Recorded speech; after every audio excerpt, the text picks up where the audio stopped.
Alive. Do you want to hear something shitty that happened to me today? Better be real shitty. It was real shitty. Like You really burned down your house really with a scented shitty. candle? I'm gonna go with that one too. No. That was choice A out of the multiple choice, right? I'm going with that one. No, it's even shittier than that, if you can imagine. No, so at work I do this thing where you know how most people when they shit, they like to do it in the toilets.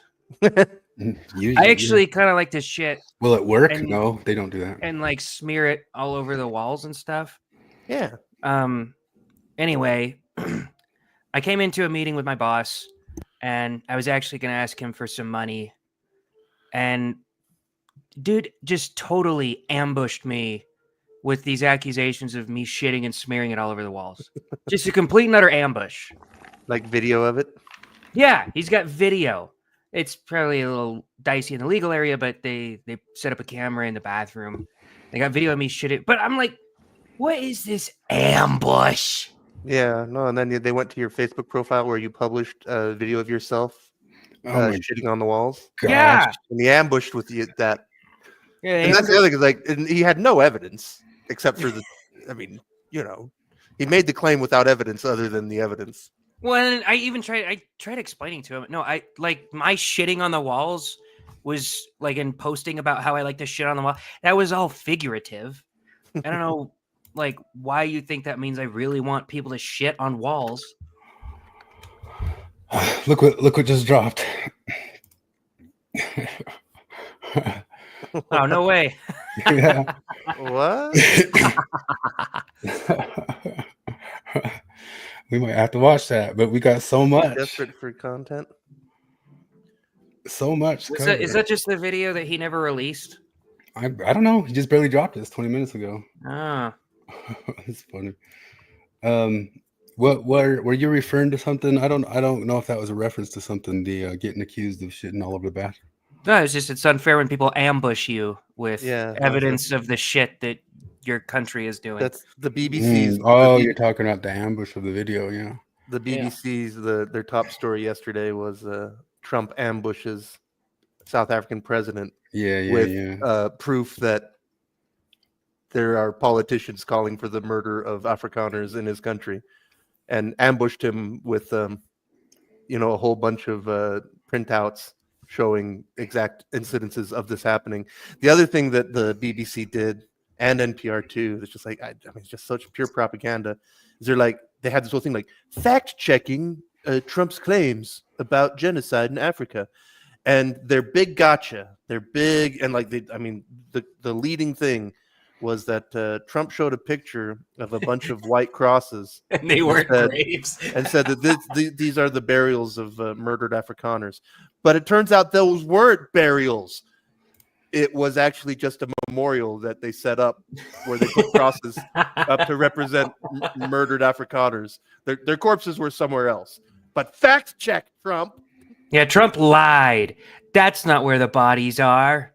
Speaking of NPR, that was actually my name today is the Russian translation of National Public Radio. Pravda. You see the little note on Matt Walsh's show today, the white genocide conspiracy theory. Well, they haven't had years to demonize the phrase white genocide, but they have had years to demonize the phrase white replacement conspiracy theory. So they had to really meld these two together so that they can, mash something together real quick. Yeah, it says it's a white supremacist or a white nationalist conspiracy theory. They're such goofballs, though.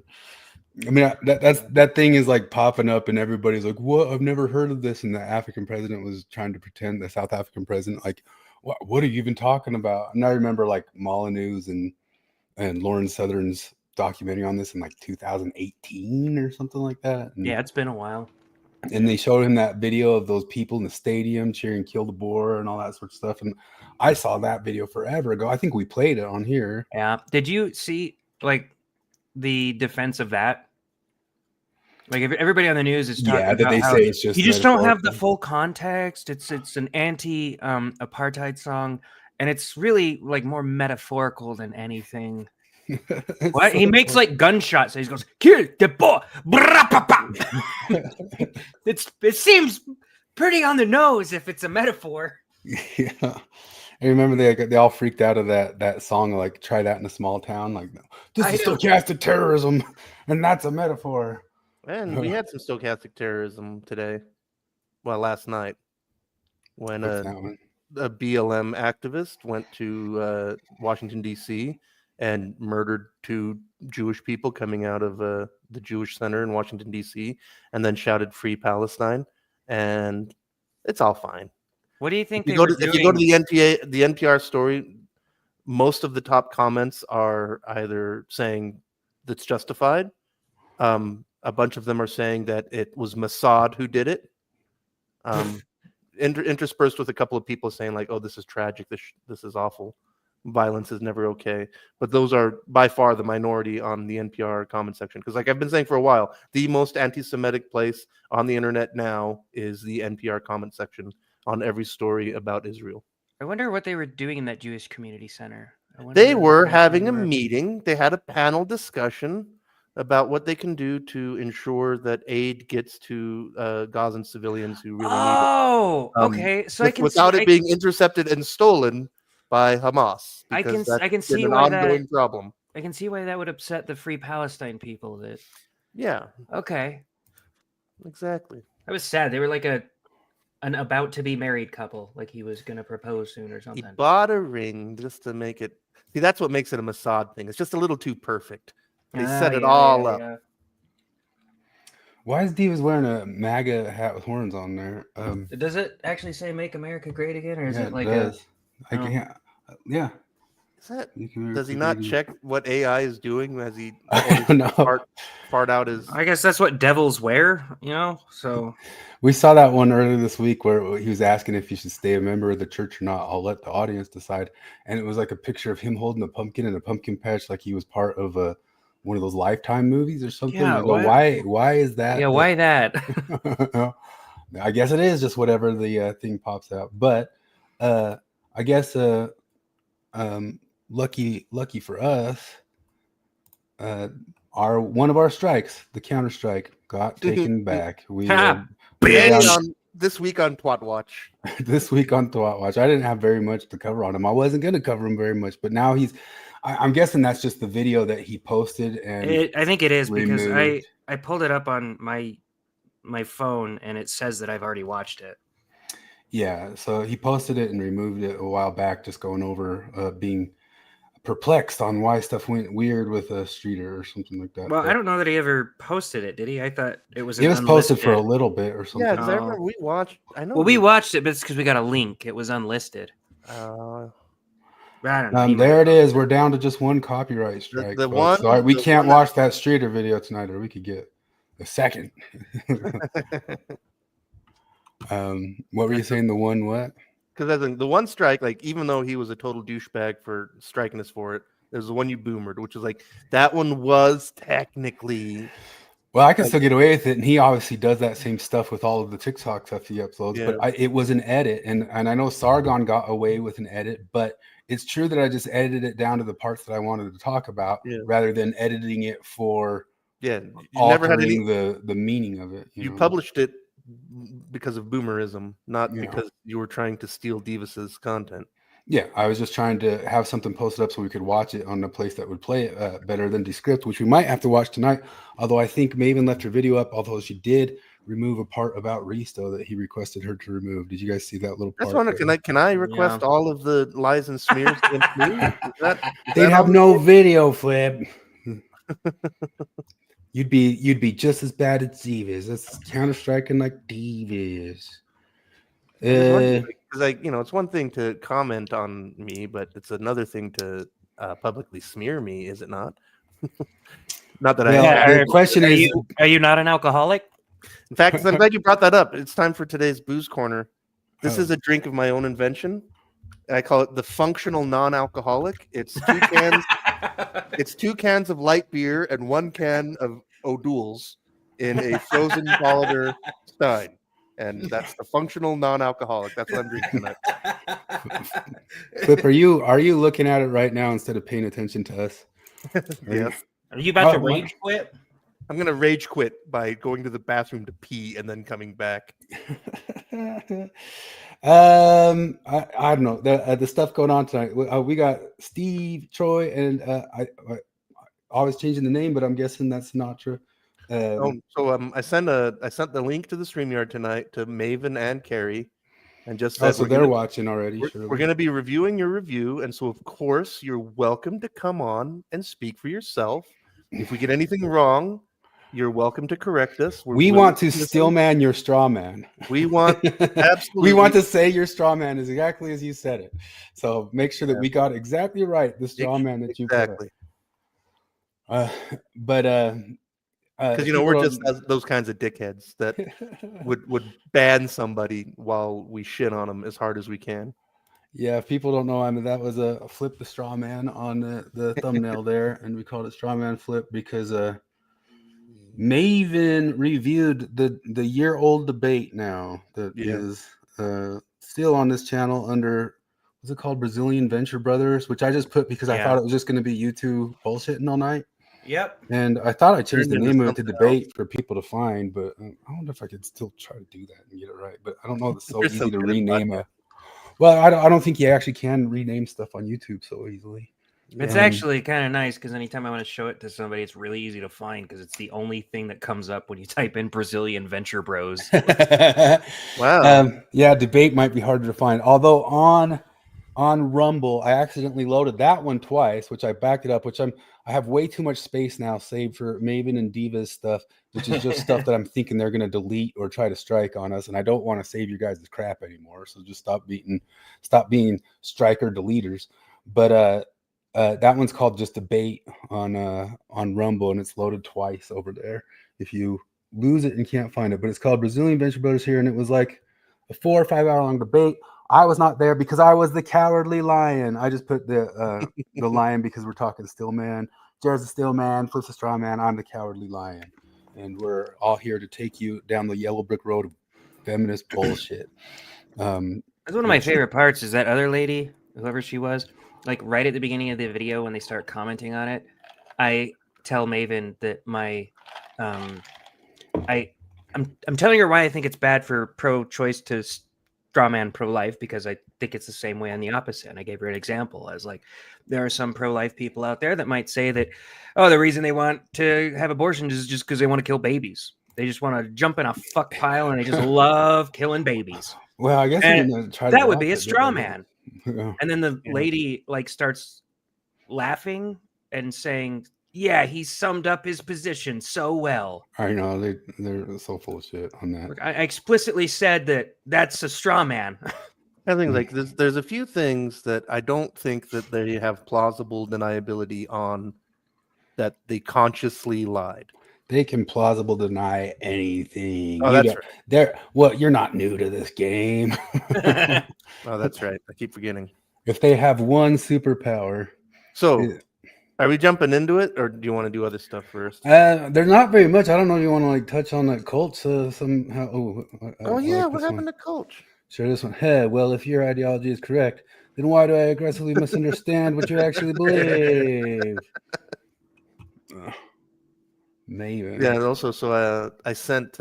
You want to share the screen real quick so I can get that out of the way? Sure. I mean, I guess we'll just go into it. I don't know if we need it. We'll talk We've about covered this before. Coach after, because maybe he'll pop on later. Although he's usually popping on after he's doing his stream, which I guess he's not doing anymore. Coach, people don't know. No excuse. He should our just be watching Thursday night competition, we beat him out. Our ratings were just way too tough for him. That's why he quit. You just couldn't beat our ratings. You're only going to get the story here. Everybody's going to tell you it seems all mysterious, but we won the Thursday night streaming wars. We won. Coward. We powered out. We're the Greg Gutfeld of the. No, it's actually kind of sad because like I can't like he deleted his Twitter too. I was gonna message him and be like, "Hey, what happened to your channel?" But his Twitter's gone, so I can't even message him. Here you go, Flip. All right, we've covered this before, but just as a preamble, tonight's discussion, the principle of charity, because tonight I'm the principle of charity. I see what you did. In philosophy and rhetoric, the principle of charity or charitable interpretation requires interpreting the speaker's statements in the most rational way possible, and in the case of any argument, considering its best, strongest possible interpretation.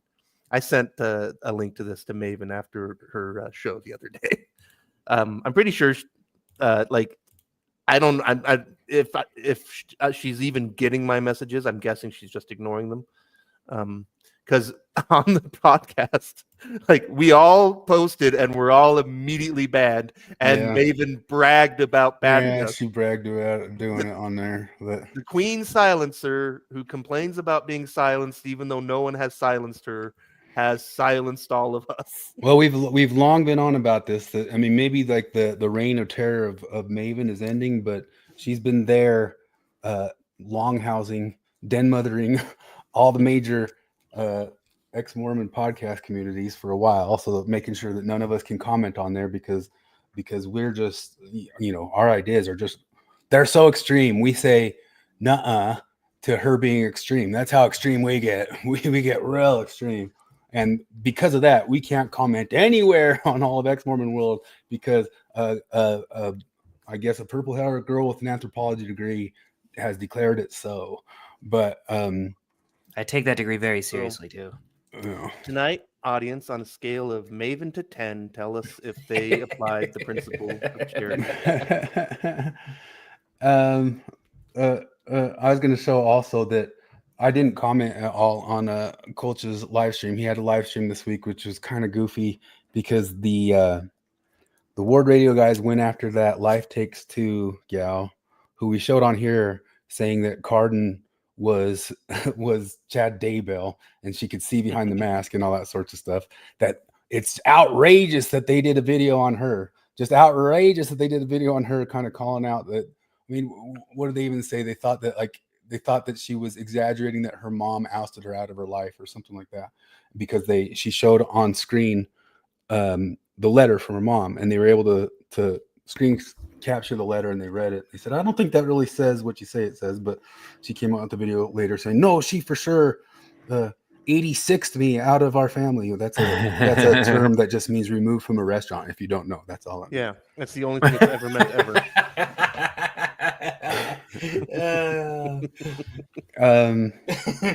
Jesus Christ. That was a wonderful hatchling moment on NPR.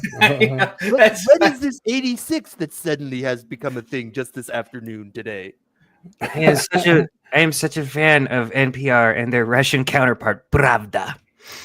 Anyway, here's it. Radio Free Mormon posting. Colch has suddenly taken down all his podcasts, canceled tonight's show, and posted the following farewell. It says adieu, which is a Book of Mormon for goodbye. I was just hearing this morning that today's Nephite vocabulary word, adieu. I just barely. You remember the first time you read that, and you're like, hold on a second. What?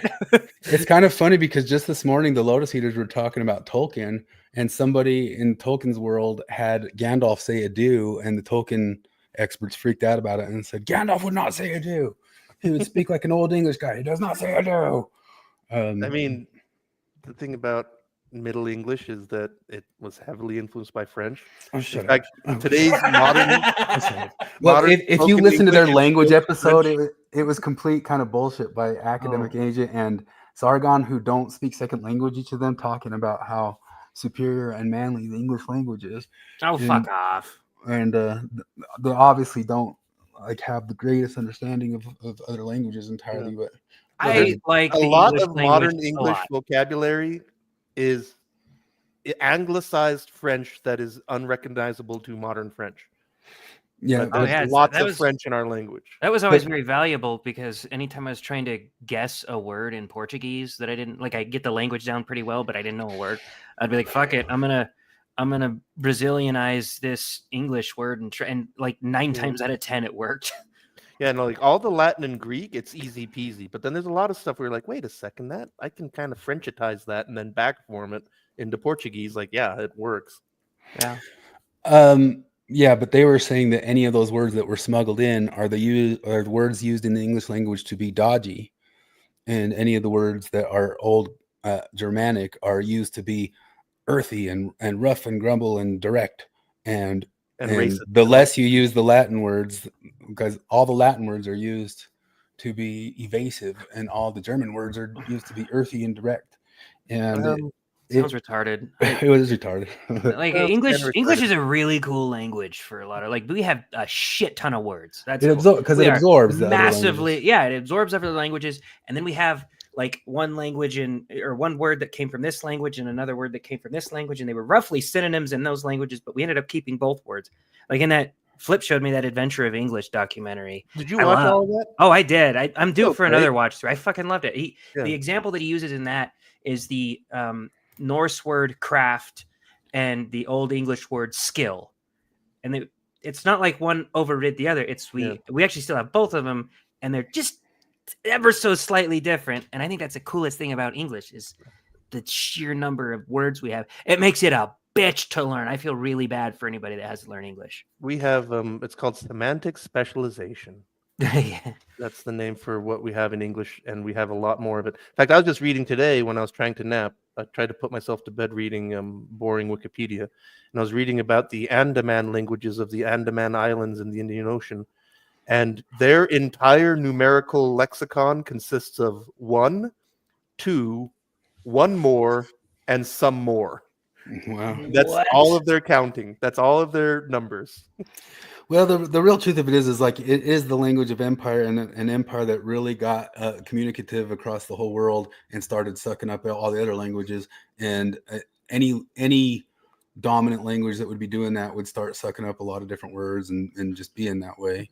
And so it's the mutt of languages in a lot of ways. And that would have happened to any dominant language that conquered the entirety of the I might be biased. I'd say English is the coolest of the languages that I know anything about, but also like I don't know, Latin-based languages are way well structured. They are so much easier to learn.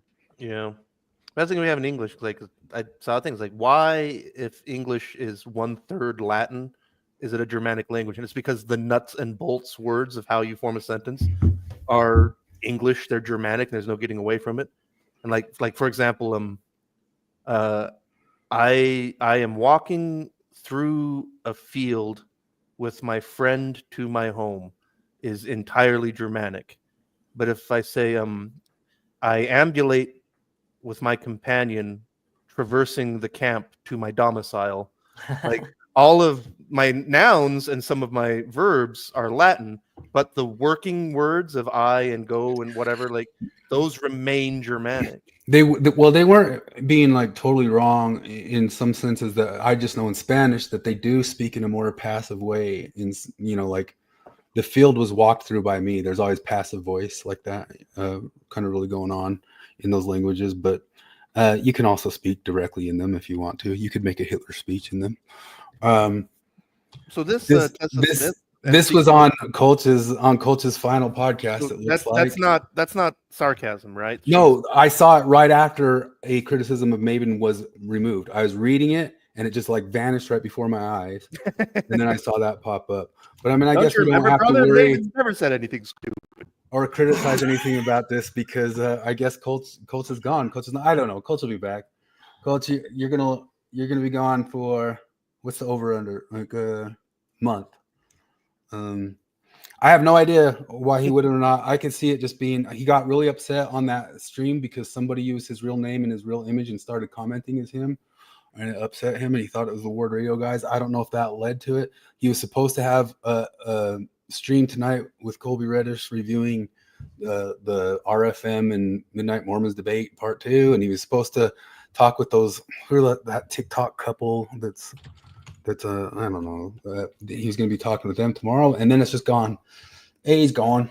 Well, at least for now. But I don't know if like something bigger happened or something was encroaching on his life. People are being dickheads, or if he's just like, screw this, it's done, and bounced. But their whole episode was a little bit goofy about defending that girl. Like, how dare the Midnight Mormons make videos about us when all those guys do is make videos about the Midnight Mormons. And there's a gal on there saying, I can't believe you do that. I watched a 3-part series she made on Kwaku. Like, why would they make a video on this person? You made a big long thing on Kwaku. Was Colch saying how dare they make videos? Well, he clarified at the end that it's like, don't go after women. But I'm pretty sure they've done some going after the girls in Ward Radio too. That's retarded. Because like I think he had like 26 videos on Jacob Hansen alone. So yeah, and then there's stuff just like, and that's fine. Make fun of him all you want. Yeah, I don't care. I do. But that means you're free game too. Well, but then they kind of do the Saul Alinsky thing of like saying, but you guys have the Mormon morals to not do this. Yeah. And, hold them to their standard, not to your own standard, but Coach was pushed out by the ex-Mormon matriarchy. It could be, but no, he was kind of defending and standing up for him or something like that. And ex-Mojo was there giving his Neil deGrasse Tyson sermons on, whatever. But I really wanted to watch that because you're did you say Exmo Joe was down there talking about the perils of the nuclear family? Oh yeah. Maybe that's what just like Coach was like, what? Because he tried to say, I'm not one to say that the nuclear family is bad or wrong or not the best way. And then he went into how it's harmful.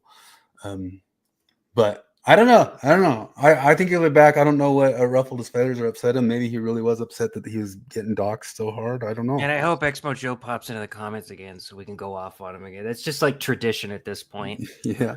Well, that's just it. I mean, they got nowhere else to pop up on Thursday nights. Now check it out. Although John DeLynn started doing his call-in show on Thursdays. I don't know if that's happening like right over us. But I would like to think that Exmo Joe is actually interested in having. I think he's sincere.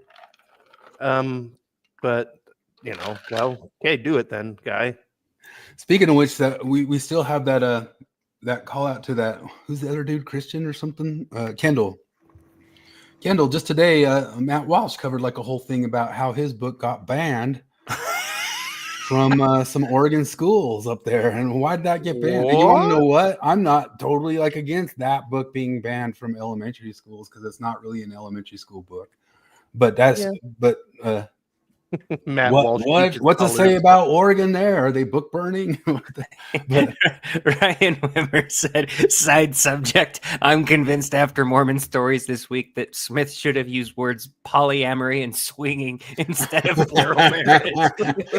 Man, that's a whole other thing that we could spend the whole... I lost my brain on that. I know. I wanted to talk more about Natasha than anything. I'm so irritated that our supposed ex-Mormon main influencers who are beacons of light, the ones we turn to for all the knowledge and stuff, take that lady seriously. That lady is such a joke. If any of you guys are good at Photoshop or meme for audience homework, because I have an idea for a meme, but I don't know how to do it.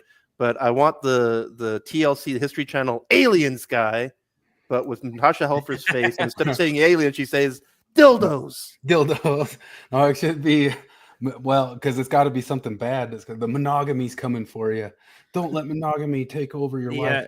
So I shared that video with a close friend of mine, and I'd like to share his wise words about Natasha Helfer in response. He said, Natasha Helfer is so full of shit. It's a crying shame and an embarrassment to DeLynn's bullshit therapeutic stance that they push that quackery without flinching. That stupid fuck. She's such a pseudoscientific, bloodletting dip fuck. I don't even find this humorous.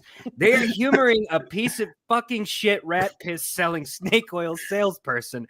They embarrass themselves. They embarrass ex-Mormonism.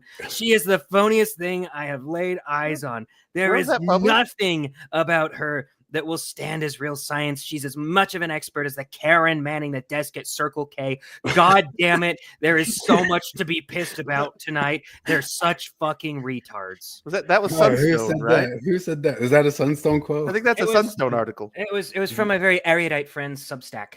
Oh, Substack. Man, I don't think that person went hard enough on her. She said I only saw people commenting on it. I didn't actually watch it. She just straight faced, and you remember oh wait, Sam, I did see the clip. Sam made a Substack saying John DeLynn was taken to town on his backwards thoughts on what is it called? ENM, ethical non-monogamy. And I don't know if like she's had you haven't seen her on that show very much at it, and they're maybe there's some falling out there, but she's like, she took him to town on that. And all she just straight face said to him is that non-monogamy does not ever ruin any relationship. Never the culprit. It's that part communication. What is it? VH, the Weird Al movie where like, UHF. UHF, yeah. Guns don't kill people. I do. I'm picturing that, but with Sam Shelley going like, ethical non-monogamy don't kill marriages. I do. There's some other meme homework That's a for you meme guys. right there. Yeah, because I'm sure that she will unchecked kill all sorts of marriages in the ex-Mormon world, and you guys will make all of the worst stereotypes about you come true through idolizing that dingbat. I don't know. Just the confidence she says that stuff in. She's even kind of like admits there's not a lot of studies on this, but this is the truth right here. So I looked up like the accreditation of her sex school and all that stuff, and it's just such hocus pocus bullshit, man. Well, have you ever seen a real, like, actual passionate expert on some subject talking to more of a layman on the subject, and the layman puts forth something that's like a common misconception or maybe not quite totally accurate? How does the expert usually react? It's usually like, well, that's actually a lot of people think that, but it's even more interesting than that because of blah blah blah blah blah blah blah. Yeah, they don't go. Word that it was so simple. Word that it was so simple. Yeah. She gets like mad and scoldy. Yeah, and triples down on the vocal fry. Oh Christ! Oh, by the way, oh my God, I don't think I've ever had to watch Maven in real time before this.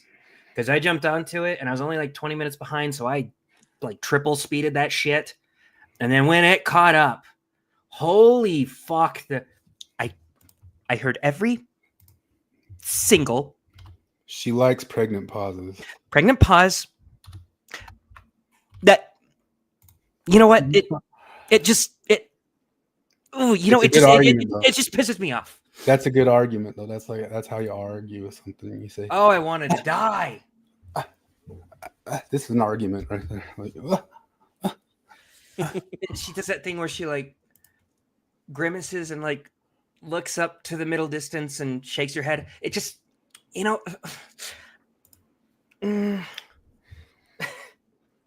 God. Yeah. And then, I mean, she even talked about how, I don't know, she was kind of doing some of that feminist aggression towards Flip and saying, and then she admitted like he wasn't getting the signals that I was sending him of he was supposed to shut up according to my socially aggressive but passive move. Yeah, Maven, you know how many times you interrupted me? You know how much I got to talk? Like when you ranted for like 10 minutes at a time while I sat there and patiently listened. You ranted at me saying shit like, "Oh yeah, and you're obviously sexist and you're obviously hypocritical and you're obviously ignorant and you think you're not those things, but you are those." Like this is stuff that if it were from somebody whose opinion I trusted in anyway, I would be hurt. Like if my dad started saying that stuff to me, like, "Oh fuck, I'm messing up." I literally didn't let her talk. Oh, you literally didn't. I literally didn't let her talk. She said so. So I don't know how else to go through this, but nice and all the way through it. I mean, maybe we just do pieces and chunks of it across a few weeks. I mean, it was a couple hours long, but I mean, it's all bullshit. It's a lot of the same bullshit over and over again. There's a couple of, I think, real moments of just perfect gems of bullshit. She pulls that one line where she does, and of course, like they call me hysterical and stuff just because I'm a woman. I'm like, Maven, okay, just in the ex-Mormon sphere, I'm thinking of all the women that I've never called hysterical: Rebecca Biblioteca, Sam Shelley, Cara Burrell. I've called her hysterical when she freaked out on the Rod Meldrum thing. That was hysterical. But you're constantly that. Marty. They're like Alyssa Grenfell. Who's that? You call your wife hysterical. The lesbian one. Maven talks about how she has to take like time off and shut down because of things people said on the internet for immediate psychiatric help, emergency psychiatric help. So really, you're the only woman in ex-Mormonism that I've called hysterical, other than Cara Burrell when she had a meltdown over Rod Meldrum. I mean, it's one of those questions that Maven, if she even hears it, would not answer. But one of these basic little feminist world-breaking questions is hysterical an accurate descriptor of any woman at any time ever? Can you think of any example of a woman being hysterical? Don't say neurotic. You'll get fired from Google. All right, let's piece through it. We're gonna 1.5 it. I guess get as far as we can till we're sick of it, and then pick it up next week or something. I'm gonna try real hard to get to bed at a decent time because I'm in day 11 of 13 of the Great Awakening. Ooh, dude, I got a 4-day fucking weekend. I'll go all night. Jeez, well, you'll have to pick next up week's for me.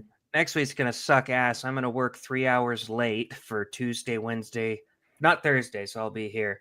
And then I might work Friday, and I'm definitely working Saturday and Sunday. We're blowing up a building. Whoa. That's yeah. a job. It's actually kind of intimidating right now. We're finishing getting all this shit. The building's totally stripped, right? The concrete on the sides, they got giant excavators to pull it off. So it's just the steel beam framing of a building. They're tearing stuff out that was inside it, the test sub, the prototype submarine.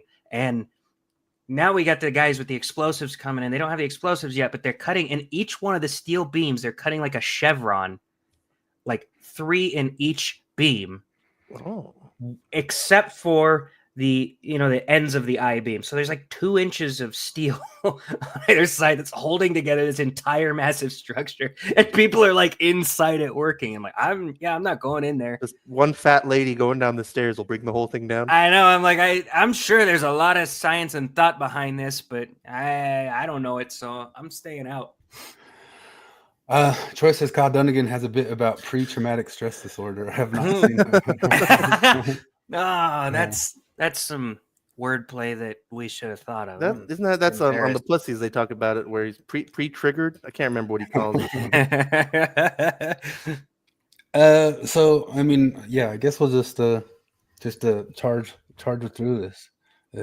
If people get bored, we'll switch to Natasha Helfer. So, so don't ask for the alternative. If you get the alternative, I'll give you the alternative. Yeah. Your options today are crazy woman or crazy woman. Sinatra about had an aneurysm when you mentioned Maven. Like, no, not another Maven night. Yeah, well, and this other lady, Carrie. I mean, she's an expert on she's a nurse and all that stuff. I don't know that she says much here, except that she's coming into it pretty unaware of any context of anything. But I mean, I guess she remains clearly unaware of any context, even with the context. And there you see it's 3:08:42. A couple days ago, this was 3:10, and it had a minute or two cut out of it because there was a part where they talked about Risto, and Risto wasn't happy about what they said about his family, asked them to remove it. So I'll watch this version. I have the part that was cut out. But I mean, I guess that was nice of them to cut it out if Risto asked. But like if you look at all the stuff around it, it's hardly nice at all. It still leaves most of it in there. Like they're 1 for 830 as far as retracting evil bullshit they say about any of us. Speaking of which, that gal from Scripture Matters started her own YouTube channel. She left. I don't even know her. She's always kind of popping up, the one kind of defending the black skin stuff. I don't even know her name. And Maven's homie Divas here made a Sweet Spirit music video about her. It's actually kind of funny. Another one. Divas. And it's like a whole entire video about how she's a sweet spirit and will never marry anybody, even though I think she's already married. But you know, that's not patriarchy. It's just commenting on spirits, sweet spirits. That's all it is. All right, 1, 2, 3, go gadget boring. Welcome everybody to what is hopefully the first in a. This is number 1, eh? Long installment of a weekly watch with us, where we are going to go over. Right now, it's our first one, so it's going to be an interview that I did a year ago. It's not always going to be necessarily something that I'm in or a part of. And if you have ideas of something that you I think it is. React to, we are always open to suggestions as well. So that's definitely a direction that we can go. So this is When We Choose. This is my reproductive rights channel. I named it that because I want to. Well, I want to explore issues of autonomy and consent, really around reproductive health and reproductive justice broadly. There are a lot of ways that women's reproductive rights are kind of a canary in the coal mine for rights in general. And I think we're seeing that happening kind of now in the US, that these things, as we tend to lose them, or as more control is attempted to be exerted over our bodies, especially the most really intimate parts of ourselves, when government and other people feel entitled to that, it usually doesn't end there. So anyway, that's kind of the overview. My name is Maven. I care very much about this, despite the fact that I have never been pregnant, will never be pregnant. So obviously never given birth, also never had or needed an abortion. And yet, despite all of that, I have personal experiences, and I just care very much about other women's rights and reproductive health and their safety at the end of the day, and their happiness. And having an activism purpose, job, some sort of meaning in life that's not centered around, I guess, what most people do with their lives. You got to have something, right? And I just think these kinds of decisions about whether we have children, when we have children, how often we have them, and how we have them, how we want to go through the birth process, how we're treated by the medical field. There's just a lot wrong with it, and I think that's very sad. And I think I just want women to be empowered, whether it's being empowered in motherhood or outside of it, in every way, shape, and form.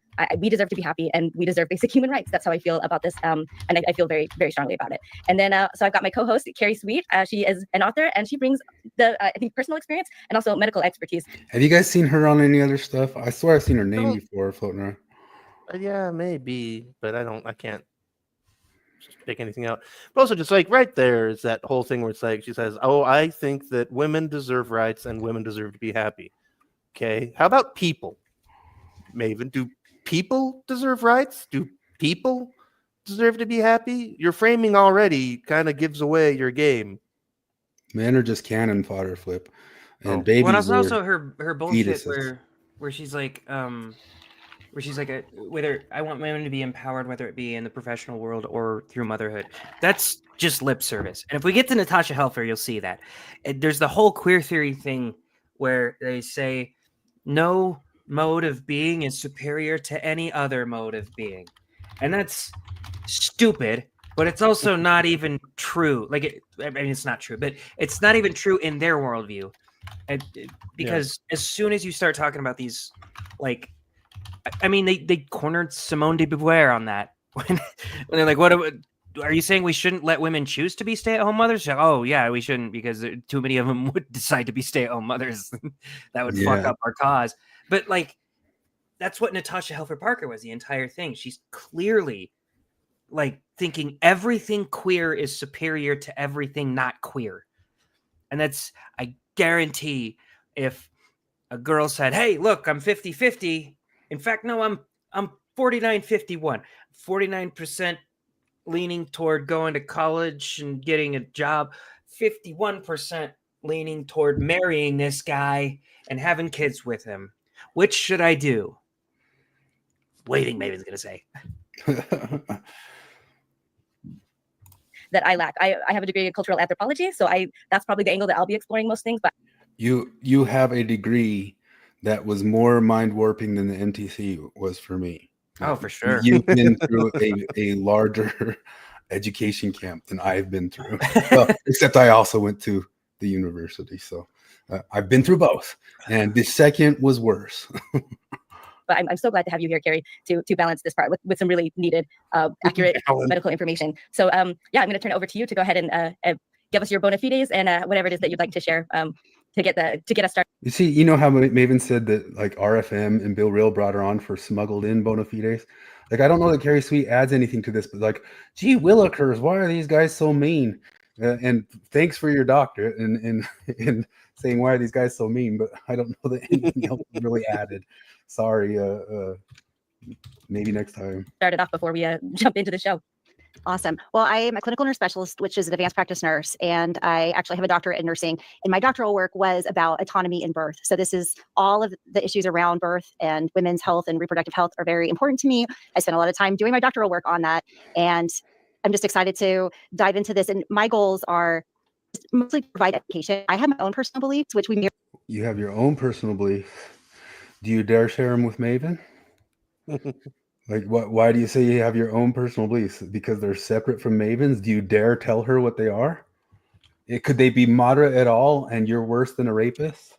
Because you do know that one of our running things is that old Jared here, repeated multiple times with given chance to take it back, Maven has said he's worse than a rapist.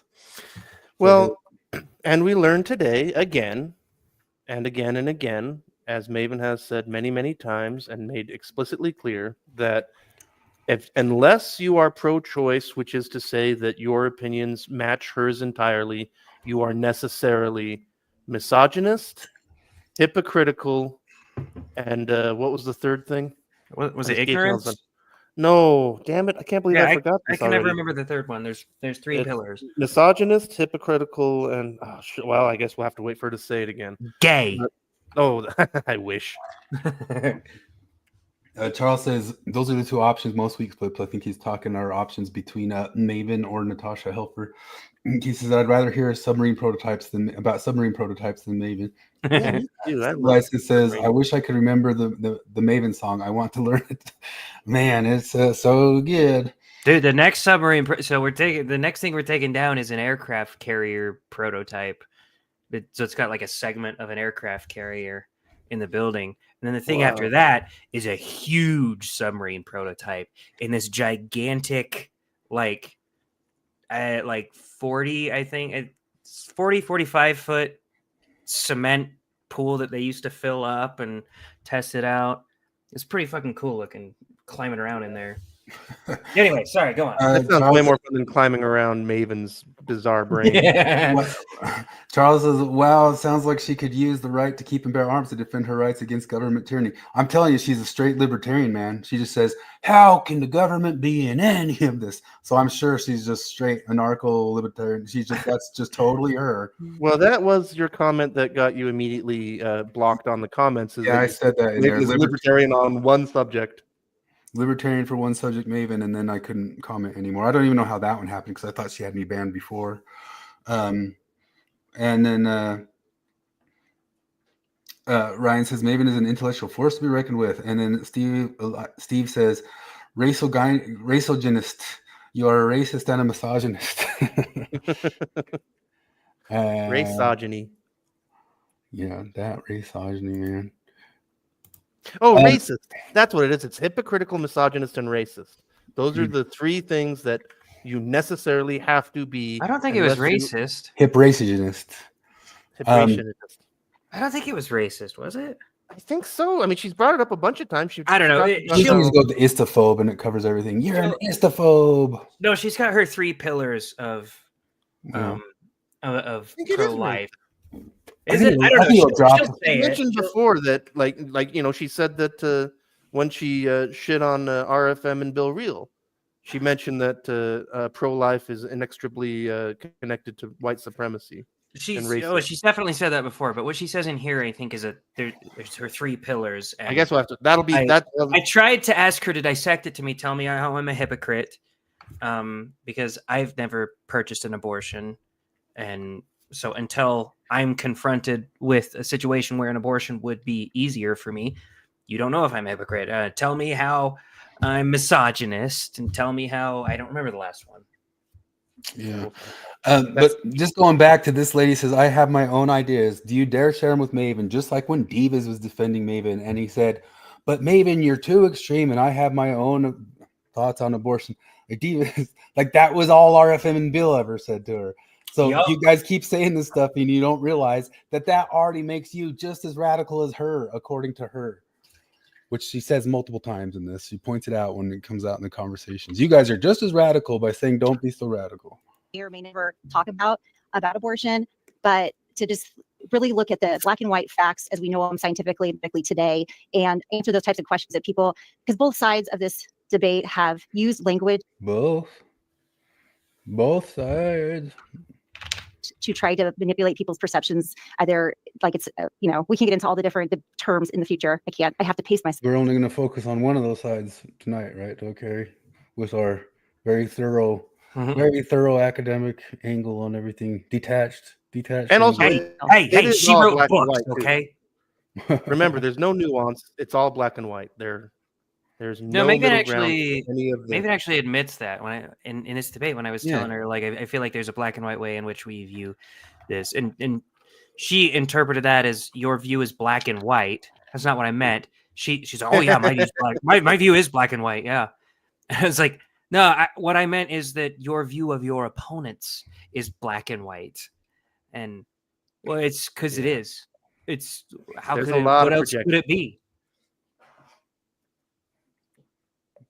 We're just here on the first episode, but it is a huge topic, and so I'm really happy to dive into it with you. And that's the subject really of how this interview got started, or what this interview that we're reviewing is or was supposed to be about. So to give just a little bit more background and context, I've always cared about this, but when Roe versus Wade was overturned, I found that really significantly distressing, and it wasn't something that I could really talk about for a while without just completely falling apart. It was so personally devastating, and I just knew what it meant going forward. The kinds of things that were going to happen, and they have happened. Why didn't Congress just never put it into law, Maven? Why Yeah, I didn't know. you Well, just do that? is there a good way to find like actual therapists, not like dipshit retard therapists? Because No. that's what I want to tell Maven, seek therapy, but I know that's fucked. Because I'm like, Yeah. I feel pretty passionate about abortion too. And here's the thing. I don't just think that women are being forced to be pregnant. I think babies are being killed every fucking day. Every year, millions of babies being killed. That makes me sad. I don't like it. It hurts. I haven't had a mental Misogyny, breakdown hypocrisy. over it. I could talk about it without sobbing. You are unwell. Well, so she goes and gets help, and it's Natasha Helfer, and she goes, "You are valid." Oh, that was. Yeah. And if not, there's people still trying to make it happen. But ultimately, that a lot of women, a lot of children, especially, would suffer and die because of this. So not that many. Where I really not as many started. as you think. Children will suffer and die because we don't kill them. That's the best part is she keeps bringing up death as if like everyone on that panel hadn't already seated. Oh yeah, for sure. If the woman's gonna die, it's really tragic, but she should be able to get an abortion. And then she's like, but you're against other abortions? We're like, yeah. And she's like, women could die. Okay. Yeah, we said if they're going to die, then yeah. Well, and I mean, Flip, the one that she has the biggest problem with is the one that's closest to her. I was just saying, like, yeah, you should have the mindset and the framing of don't do this. Know that you are ending a life. Be honest and clear about the actual facts of what's happening, Carrie. But all that said, it's not something that I would restrict. And he's the extremist. A human fetus is an unborn child. An abortion is killing that fetus. Now, I advocate for a woman's right to get an abortion. And yet, extremist. Everybody needs to listen to the intro of Louis C.K.'s stand-up special 2017. Yeah.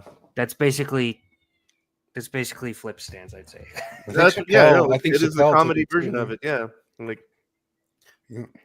Finally, I guess, break out of this shell and start to do more activism. I started with attending some protests in Washington, D.C. last year, 2 different SCOTUS rulings. One of them I was arrested for just for some civil disobedience. And best day of your life. And the other one, no arrest, but just a protest. And the second one was really interesting because that was Idaho, the state of Idaho, basically trying to say that the EMTALA Act, which is the Emergency Medical, liability. Shoot, I did know this. Oh, you had to warn me on those. It's a law that says that hospitals have to treat patients, that they can't just like shove them off to other people. Especially initially, it was started for people that didn't have insurance or weren't insured, or obviously didn't have money to pay for things. Hospitals would kind of shuttle them around. But anyway, it's a law basically saying that you need to provide life-saving care if somebody has made it to your hospital doors, regardless of ability to pay or anything else. So anyway, Idaho was trying to, and that typically means that for a pregnant person who is having a medical event, a miscarriage or whatever, that if an abortion or a DNC or any life-saving measures, actually, maybe even if they don't have to deal with the pregnancy, but medications, surgeries, anything like that would compromise the fetus, you have to do that because you need to save the life of the primary patient, the mother there. And okay, so if trying to argue that this that they shouldn't have to, I guess, and that it if she's accurately representing this, and we understand that Maven has a very difficult time doing that, if she's accurately representing this law, I would also be against it. Like, I would also say that if, like, I would love to just ban elective abortion across the board because I think you're killing a baby.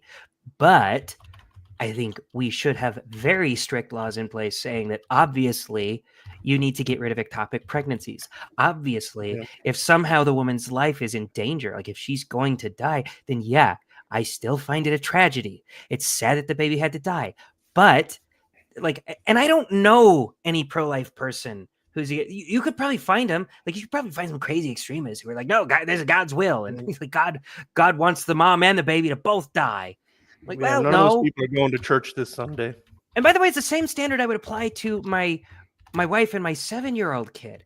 If it was either, if God forbid, I'm in this insane situation where it's either my wife and my 7-year-old die, or just my 7-year-old dies, I'm gonna be fucked up for the rest of my life over that. But I would choose just him instead of both of them because, duh. Also, what are the chances that Maven's biggest lapse in asexuality happened when the handcuffs went on? Ah. Oh no! Wow. I guess I can't remember if it's Don't religious rights. control my body, please. I think religious officer. rights of the doctors that it was basically an unnecessary burden on them to save lives, the very job that they did. So anyway, the thing that was interesting about that protest is that there were almost no pro-lifers there, and that's really at the Capitol, at SCOTUS.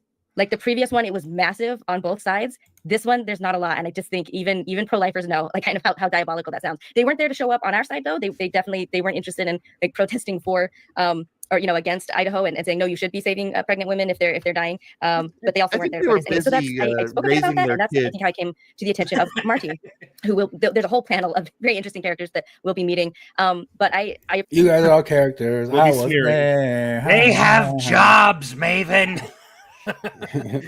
appreciate Marty. She is ex-Mormon, like Carrie and I are. She is still pro-life, though. This is something that she's carried with her from Mormon. She hasn't deconstructed it yet.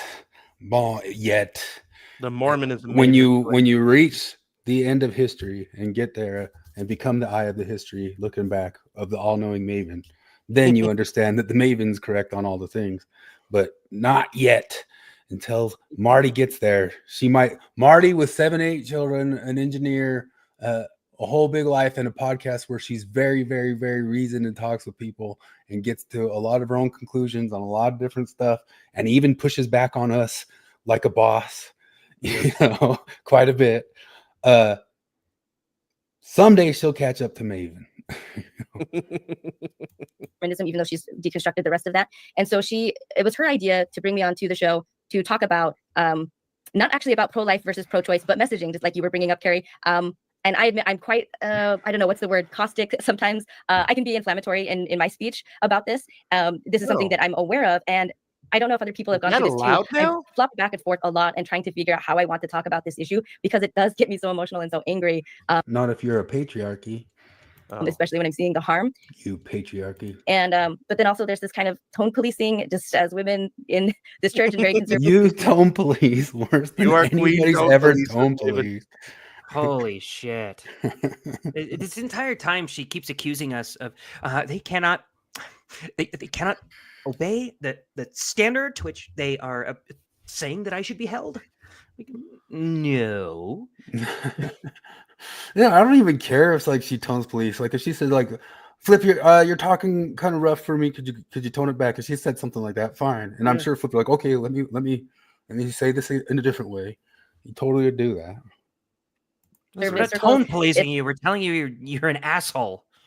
There's always this idea of basically in a very nice tone. Yeah, nothing to do with tone. You were pleasantly a piece of shit. No, I know that was the thing. Before Flip got there, she wasn't like bombastic at all, but she was very pleasantly explaining to me why I am a racist or a misogynist, controlling asshole who didn't understand. That's the third pillar: control women's bodies. Misogynist. Wouldn't that be misogyny though? I think it's a different one. I don't know. We'll get to it soon. This is like the big mystery. What's the third pillar? What is it? Put those thoughts down in the comments. Tell us what you think Maven's third retarded bullshit thing is. The third straw pillar of Maven's pro-choice. Any emotion, right? Carrie is just it is hostile or hysterical or something. And so there's also a part of me that feels like what's happening is really terrible and it deserves, I think, the appropriate reaction to it. But anyway, maybe our guests or people watching might have some insights as well. So this panel that I went on, I had to be talked into it first. I was extremely terrified to do it. I'm going to give her some props. Maybe you've blocked them. Yeah. I'm going to give her some props, though, that she did come into an ostensible lion's den there. And she also didn't know that she was going to be flip bombed. I don't think very many people... In fairness, I gave her props and DMs for coming into the Lion's Den. Yeah, in fairness, I didn't know that either. Like, because we were supposed to start. Yeah, Flip wasn't going to be there. Flip said Flip I wasn't couldn't going to be make there. it. He was at a rehearsal, and so it was just going to be me and Marty talking and Maven coming on. And then she said, "Hey, can I be like 30 minutes late? I need to eat some dinner." And we're like, "Okay." And so I was like, "Well, I'll bring Risto in to, have some more chatter to talk about." And then she jumps in, and then but the thing is, I don't know. At first, I was like, man, I wish it was less crowded so I could have gotten my conversation with her more one-on-one. But I don't know. The more I where you look two back would on have it, calmly gotten to her extremism. yeah, yeah, that's the thing. I was trying to have like a Benjamin Boyce conversation about it, and I was like, but our conversation was done. Like, it was real quick. We really quickly came to the conclusion that no, there is no hypothetical man that could possibly be against abortion because I very calmly admit that I carry that stereotype version of what you say. Yeah, I know. So it really should have. I am the strong. The only thing I wish I could have asked her, I would love to ask her, you used to be pro-life, you say that. Why were you pro-life? And I'm sure she would probably say something like, well, I was delusional like you, and yeah, it was patriarchy that did it, but I was delusional like you and thought that I bought the patriarchal lie that the fetus is blah, blah, blah, blah, blah, blah, blah, blah, blah. And that's kind of the problem with the strictly bodily autonomy thing. That was Dillahunty and Destiny had a kind of interesting debate about this, where Dillahunty was the more Maven, and Destiny was like, no, we have to talk about the whole life thing because that's a big sticking point. If you just go with bodily autonomy, then that's when you run into hypotheticals like the one that Reese still gave her at the end about the woman that just wanted to go on the cruise and she's 8 months pregnant. Because if your only standard is bodily autonomy, then you can't be against that. And as soon as she said, well, I mean, I wouldn't like it, but it's her fucking body. It's her fucking choice. I was like, why? Why would you not like that? You have to explain to me why you would not like that. Yeah. You want to know what's funny? Like, I don't think that we would even be podcasting if it weren't for instances like this, like what happened with like trying to talk to Delin or trying to talk to other people, where you just can't get a point of view out, and they squash it and block it and push it down and push it back. So there's just like, there's got to be somewhere where we can just say it. They block you and then lie about it. That's the only reason why we're here. Is there's just somewhere to say it. Like, if you guys just let it happen in the comments, we probably never would have made like a channel. But that's what's happened every time is they ignore us, then they block us, and then they lie about us. And so there's got to be somewhere where Flip can say, no, this is what I said. There's got to be somewhere where you can just clear the air somewhere. That's also, I'm realizing that I'm like not good at determining when something that somebody says should be insulting, because like I've been in this chat I talked a lot with Risto over the last couple of years. Got to know him pretty well. I've never seen him mad or hurt. Yeah, like, he was genuinely kind of hurt about what she said about him in this.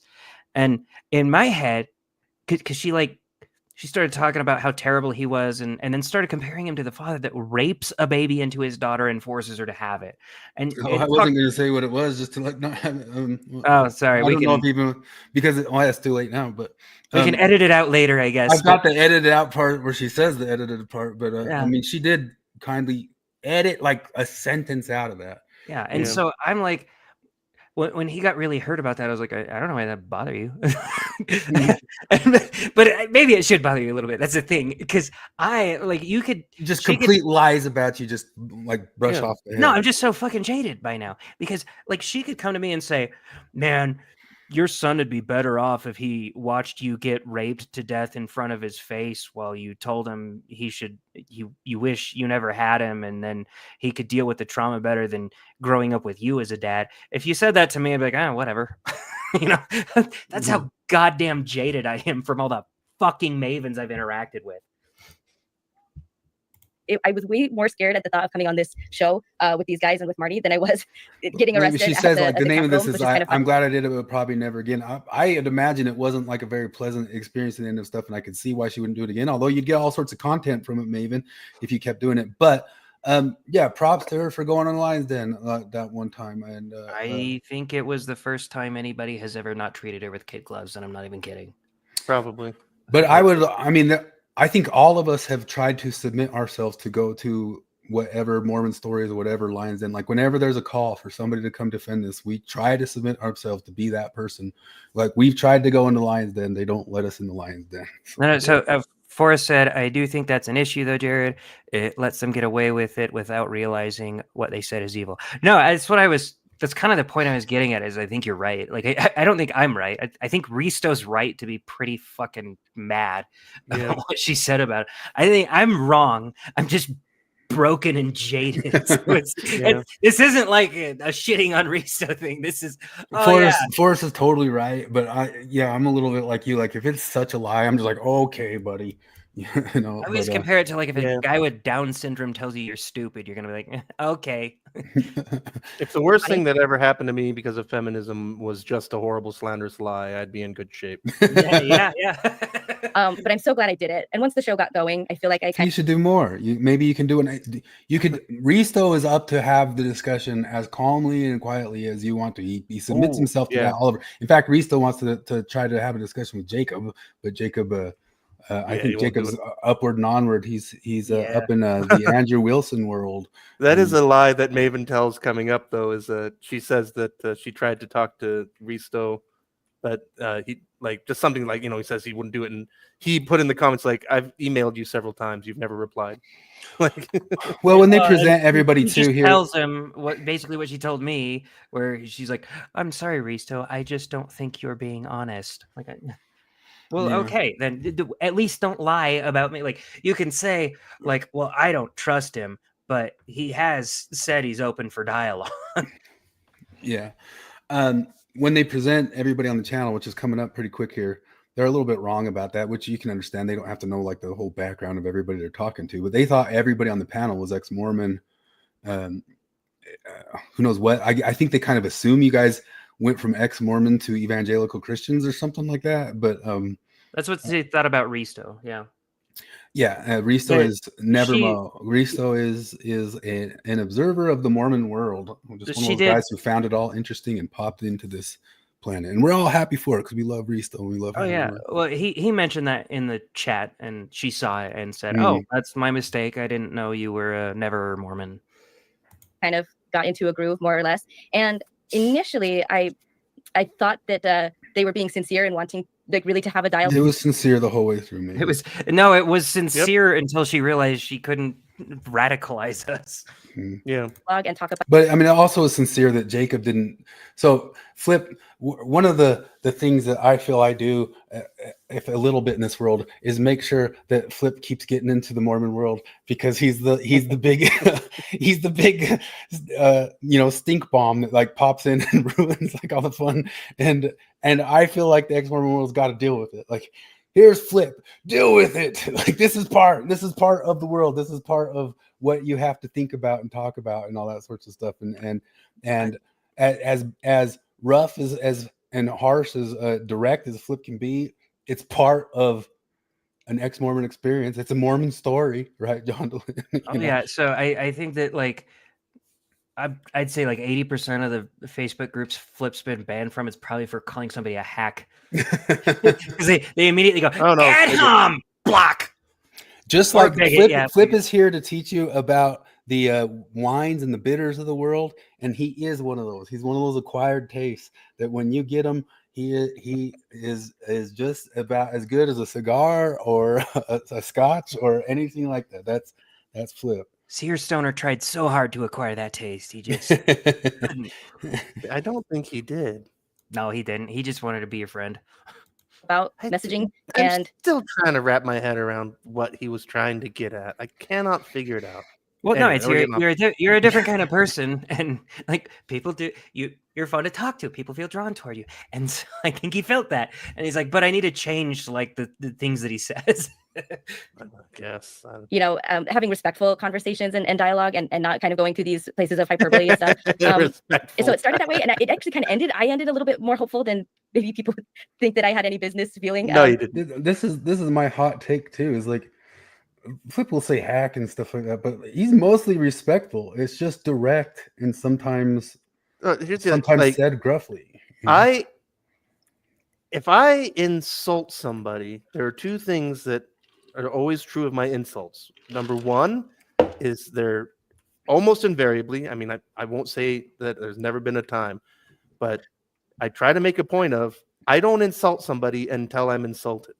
Yeah. And then also, my insults are never the entirety of whatever I'm saying. The Your insults are a cherry on top of a point.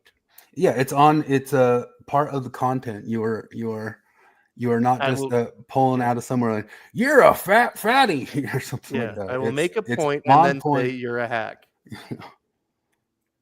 Or feminists are liars, which sounds like a disrespectful insult, but it is just one of those, to use what Sargon was saying, Flip using those Germanic words, just the truth. That's what he's saying. The word liar comes from the English, and the other word, they say use something else. They don't say direct liar. They say misinformation or something like that. But liar is the real word. Yeah. Well, it's also pretty funny to hear her say that she ended this on being more optimistic than people thought she had any business being. She went on a live stream and had a mental breakdown directly after. So like she was sobbing on a fucking live stream that she then deleted. Mm-hmm. So no, you did not end on a higher note than you had any business ending. You freaked out. She went immediately to pro-choice Reddit and completely mischaracterized the entire interaction. Given what happened, but I can see why it all would have been hard for her. Like I get that. Oh, for sure. I don't know. I guess I'm still not sure it's really possible. I don't know. Carrie, I feel like. But one of the other things too, Maven, is like we've been in the world of ex-Mormonism where they've had like the ban button on us quick for a long, long time for any sort of, as Flip has discussed, he started out being as polite as he could be and got just as banned. You know what I mean? It's true. And that's the other thing, like about my spiciness. I've mentioned it before, and I even mentioned it to Maven. But part of the reason I don't fucking fuck around with this stuff anymore is that I spent a decade trying to have gentle conversations with feminists, and I learned my fucking lesson. And I am one of the 11 witnesses. Yeah. I feel like I've been blabbering too long. Do you have any thoughts on that, or should we just jump right in? Well, we can jump in just a second. But I was just saying, like, I can't think of anybody who's been treated with more kid gloves than Maven. Like, just on Colch's stream the other night, they were banning any criticism. Somebody said, I read a little bit of the comment before it disappeared, and it was, you should apologize to RFM, and it got deleted. And then the wrench person said, nobody dares criticize Maven. I react because I've only my second view, so it's kind of a hot take. And I think that I represent, since you were so analytical of yourself, I'm more of the audience, hopefully, and we can get into those discussions as they come up. You guys comment. All right, let's go ahead. I don't know. I'm trying to think if there's probably information that maybe I missed bringing it up. So the channel, it's called Porch Time with Chris Hanna. So Chris Hanna, I guess, is the main person over. I am not the main person, and it's not called Porch Time with Chris Hanna. That's from Divas's thing about me, and somehow he's done. I think he pays for like algorithm boosts. So like if you type that in, that's like what'll come up on YouTube or something like that. But it doesn't say with Chris Hanna anywhere like that. And I think she says here that if I was there, maybe it'd been moderated better.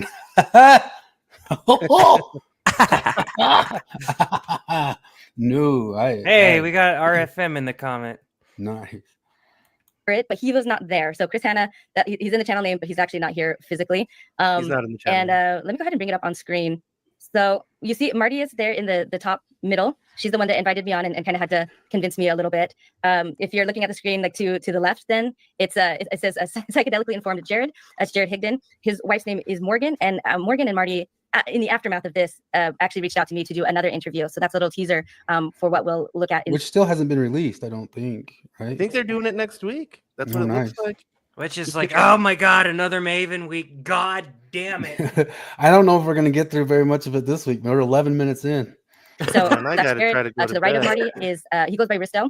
And below that is Jonathan Streeter. He's listed himself as Rabbi Streeter down there. We will not hear from him.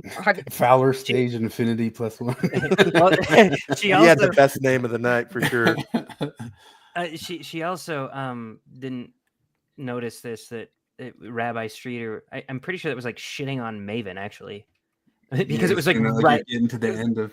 It was like right after we had covered her, like totally belittling the rabbi that Bill Reel and RFM had on their channel. And they tried to get her to like. Yeah. I'm pretty sure that was what that name was in reference to.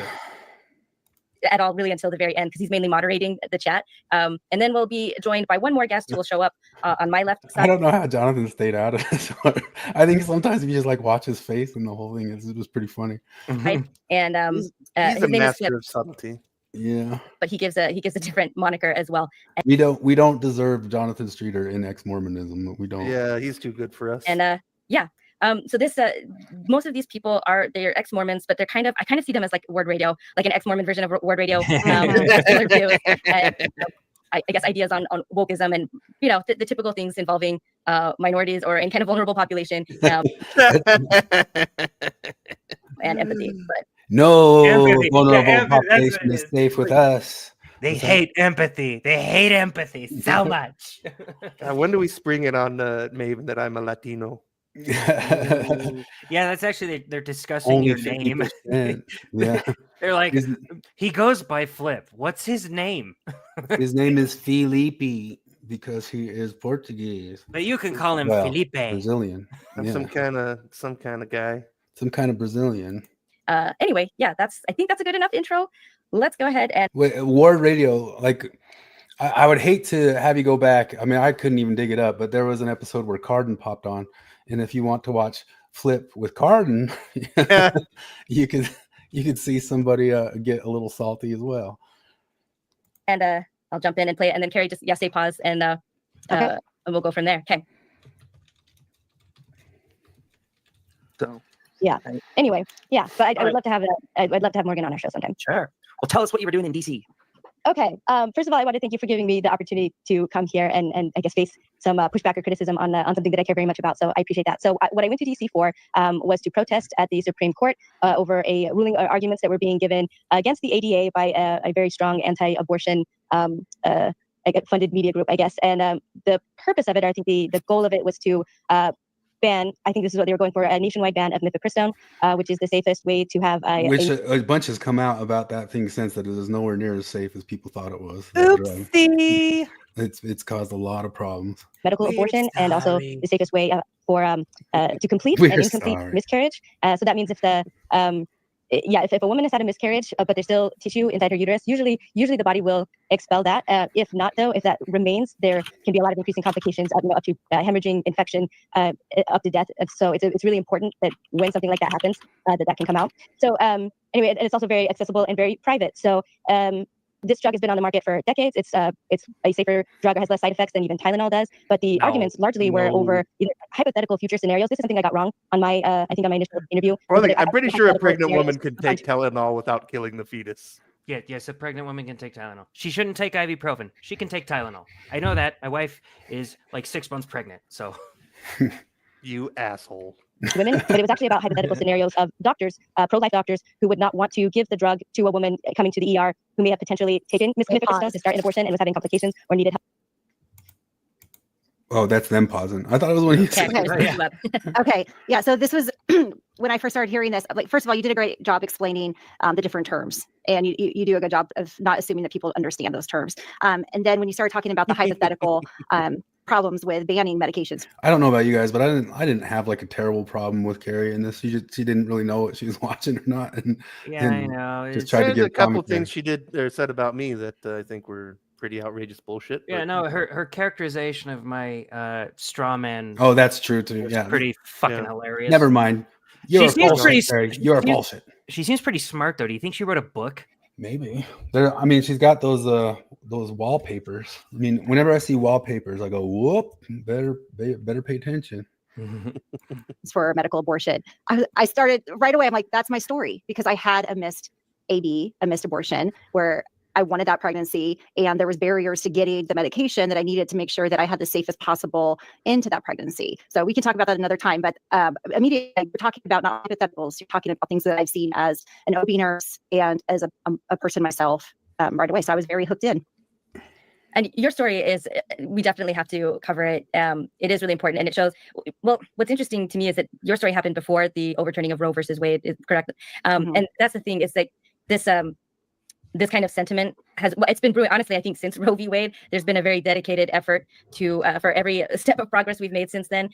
It really is like a movie style kind of shady conglomeration, honestly, that it has been behind systemically trying to make all of these things difficult. So it's definitely like we have never been a paradise, I think, for women's healthcare.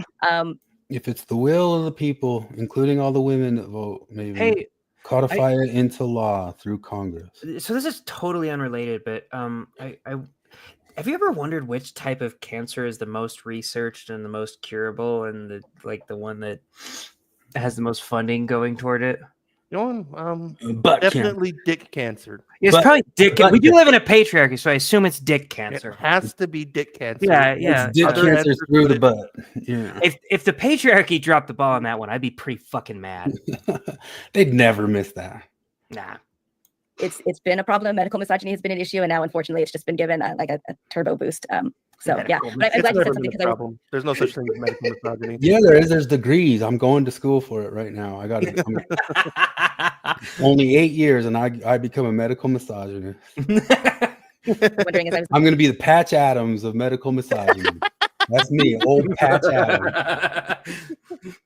Listening, like I knew the least at this time. This is over a year ago, and so I always feel a little bit squidgy like when I'm not very sure. So I'm very glad that you're here to back that up or to correct me if I need it. So perfect. Ready to go back? Yep.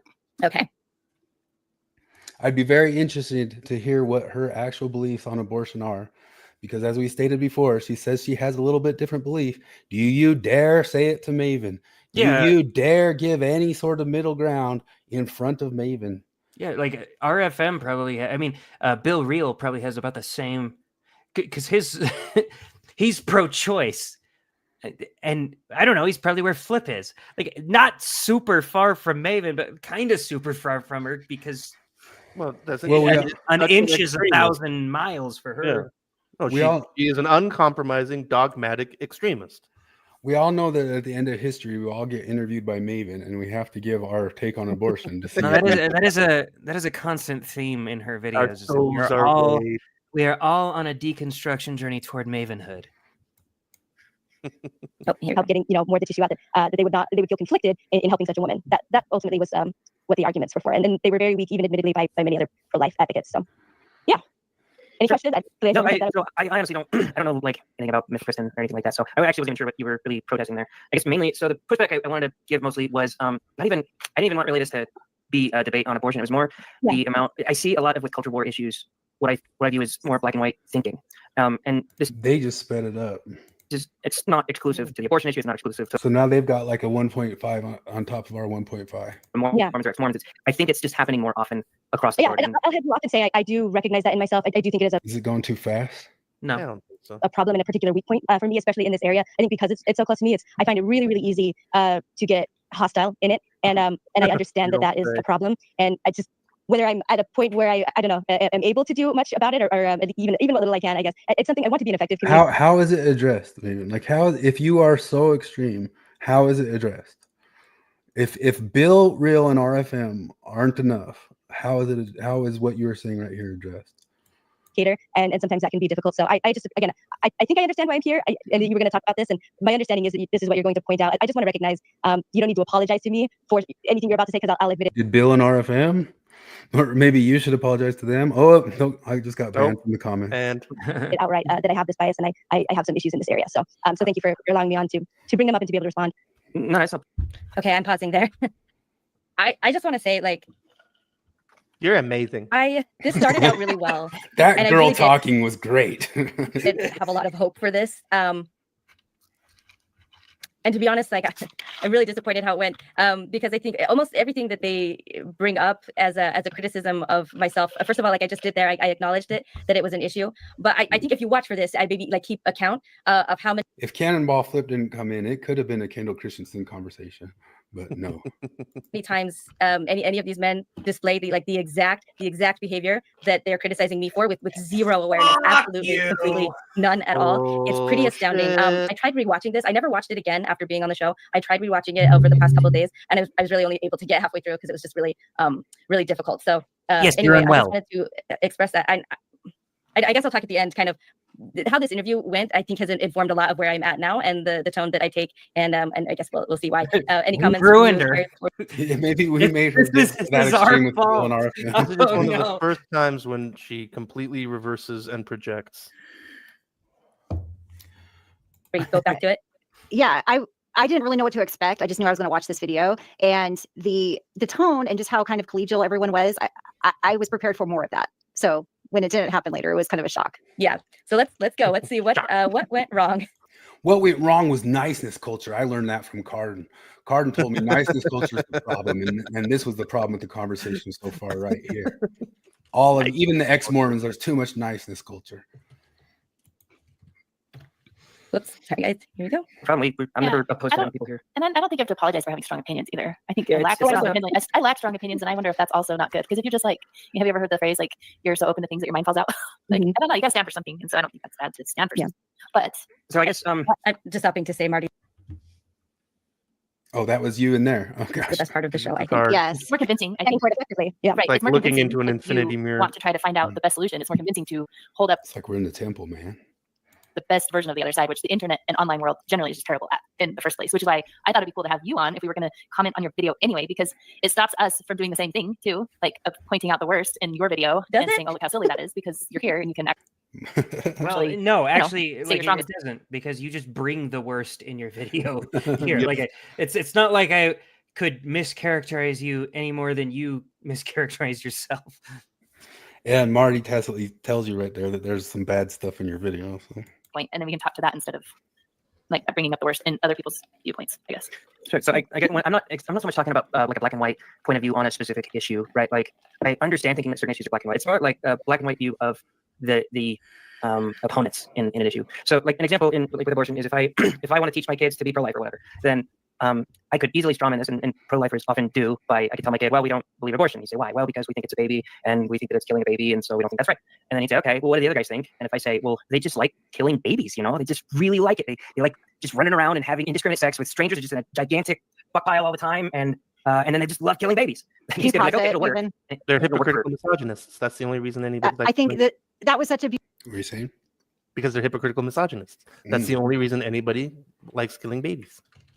Oh, beautiful, Steve's in like the a chat. nutshell of Steve. Yeah, Steve Peineker's in the chat. He said, Hey, that- what's up, Steve? he said, All right, that, Steve. culture want was me to- doxed. Steve wants people to talk about God makers, and I met Dick Bear on my mission. Steve, Ooh. I don't have too Ooh, much to say that's about God something. makers other than I read it and I watched it and I met Dick Bear. Wait, are you a missionary? Because if you are, Steve Peineker's not allowed to. spend Oh time yeah, with we you. just barely read that thing where what was Robert Boylan? Yeah. He's taking 18 to 21-year-olds across state lines and meeting with them privately. Wait, are you saying that he took the missionaries out for dinner? Yeah. That's a nice thing to do. I mean, What the it should fuck be a is wrong federal with offense you? to You know make how many anybody go to times- Florida. You know how many times I, as an 18 to 20-year-old, was taken to dinner by men? On your mission? Yeah, Lots. a shit ton. both of the sides. Yeah, what's so funny about that is, so Robert Boylan was saying that Steve taking out missionaries was like grooming them because he's a 50-year-old gay man or something like that. And he was insinuating it because Steve had just posted like, look, here I am taking out some missionaries. And I just said, one of the part of like Colch's stream this week is that Life Takes Two gal was saying that she got trafficked into getting married because as an 18 or 19-year-old, she had a bishop say, I feel strongly you should marry this guy or something like that. But like if the Robert Boylan like wants to take that angle, like all those people who say, I saw on some podcast at one point where another gal said that she was trafficked because she went on a mission. So if it's true that Steve is doing that by taking out 18, 19-year-old missionaries, it is also true that that is trafficking them for labor, which is what a lot of people try to claim on that leftist side of stuff, which I also do not think is true. You know, Like the perception of the pro-life side of like, we believe this because that's our morals, without any medical education of the kids of like what exactly, what gestation is, what the risks are, like why we believe it is safe for the baby to be, prioritized over the mother. Presenting a straw And man, that's you couched in fucking value. idiot. And that's what we teach our children, just like you teach them not. but even that straw man, it is some people's point of view, you know what I mean? And yeah, it's a life. Like it's really tough to come up with some sort of justification, logical reasoning why you got to take a life, and they don't like 90% of your justifications and reasonings, 90%, probably more. Yeah. Not to lie or steal But most of them accept some percentage of them. or whatever. Yeah. And then the other side, they're baby killers. And so I appreciate his honesty in that moment, even though I don't agree completely with how he framed it for his kids. Right. I think the issue is where later ideas, What's that? Later on, Black later people. on, I make pretty much the same point about how the extreme positions on both sides, and then I use the analogy of the political discourse on homelessness, and they act completely baffled as to why I'm changing the subject. It's like I'm reiterating Jared's point that I didn't see because I wasn't here for that part. I think Morgan's watching. She texted me, said, "Imagine how I felt talking to Maven in real time for over 3 hours." Let's see, Morgan, when she reviews your interview next week. Let's see if she'll let you comment. Yeah. That'll be an interesting experiment. If she has, but the thing is, like, those bans just stick. Like, if she's already banned us, she just hadn't banned us on that channel yet because it's a new channel, so we're banned already. been a problem. Medical misogyny has been an issue, and now unfortunately it's just been given like a turbo boost. So Boomered. yeah, but I'm glad you said something because I was wondering as a educator, and I just want to say, like, this started out really well, and later. Like, I don't know, you guys stand for something. And that's just couched in values. And that's what we teach our children, just like you teach them not to lie or steal or whatever. Yeah. And then the other side, they're baby killers. And so I appreciate his honesty in that moment, even though I don't agree completely with how he framed it for his kids. Right. I think the issue is where, like, ideas don't meet reality. And I think that's the main issue here. It can sound really nice to put it the way he did.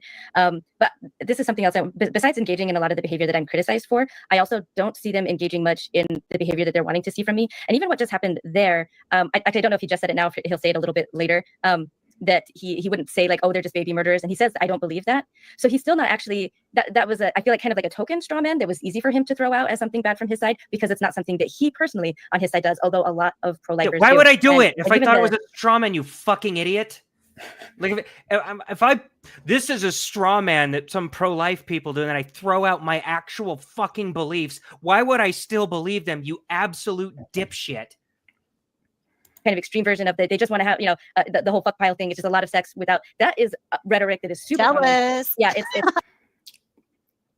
Carrie, you just fell off of my pedestal that I had. Make up, Maven. We want a sex pile. We're jealous of sex piles. That's what we want. Paging Natasha. It almost Helfer. always. What's that?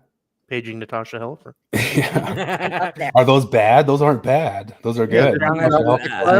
What's wrong with the sex pile? In fact, that's fighting the patriarchy and misogyny. Oh, I guess we're just against them because we're patriarchal. At some point is some kind of, well, she should have kept her legs closed. Even if we're not talking about promiscuous women, it still goes down to that. So yeah, that's I just promiscuous men too, Maven. Yeah. Yep. If you do see it in the chat, if you we in no way think that promiscuity is one-sided at all. I know that's nope. The amount of times I've been in arguments with, like, the Maven type pro-lifers where they've been like, do you think that women should, like, keep their legs closed if they don't want to get pregnant? And I'm like, yeah, I absolutely think that. And then they think that they're doing some sort of a gotcha when they're like, well, then men should keep their dick in their pants if they don't want to impregnate a woman. I'm like, well, yeah, obviously, for sure.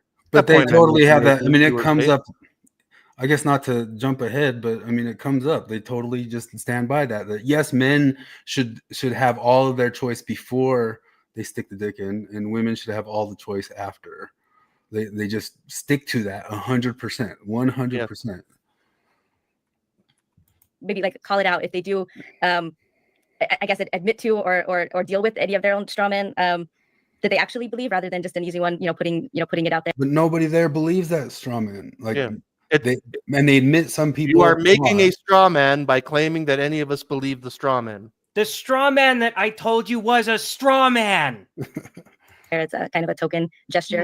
Anyway, let me know. Something that just occurred to me, like, as I was watching this, I could see myself, 15 years ago when I really had some. We just haven't caught up to you. That's the thing that, I wasn't there, but I know Flip's like maybe a little bit like this too. But he said your opinion hasn't really changed over time, but I'm the opposite of that. I'm somebody who deconstructed conservatively. I was a way more lefty liberal Mormon when I was 19, 20, 21 years old. Like the deconstruction went the other direction for me. I'm going the wrong way. The Hegelian dialectic's taking me the wrong direction. Oh no. To be clear, I haven't changed my mind on literally anything. That's a red flag. That's a red flag. That's a red flag. Beliefs. And I thought I was being very fair. And so I have some grace for people that, in my opinion, aren't as far along in the deconstruction and really understanding like why they have these biases and why they. And that's kind of like talking to. Are we going to see any of that grace tonight? I wonder. That's kind of talking to Streeter's name of Valor plus Infinity or whatever like that. That is, like, no, there's not an end of history that we're getting to.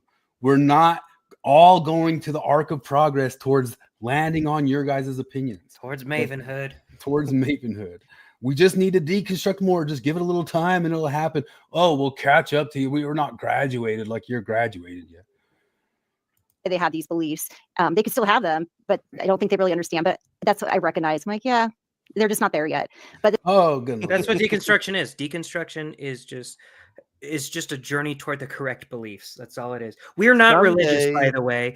Good thing we're not like those stupid religious people. Someday we'll feel the Holy Spirit of kill all the babies. Yeah, we'll get to the eye of the end of history will judge us correctly if we live long enough to get there. If not, somebody will have to deconvert us for the dead.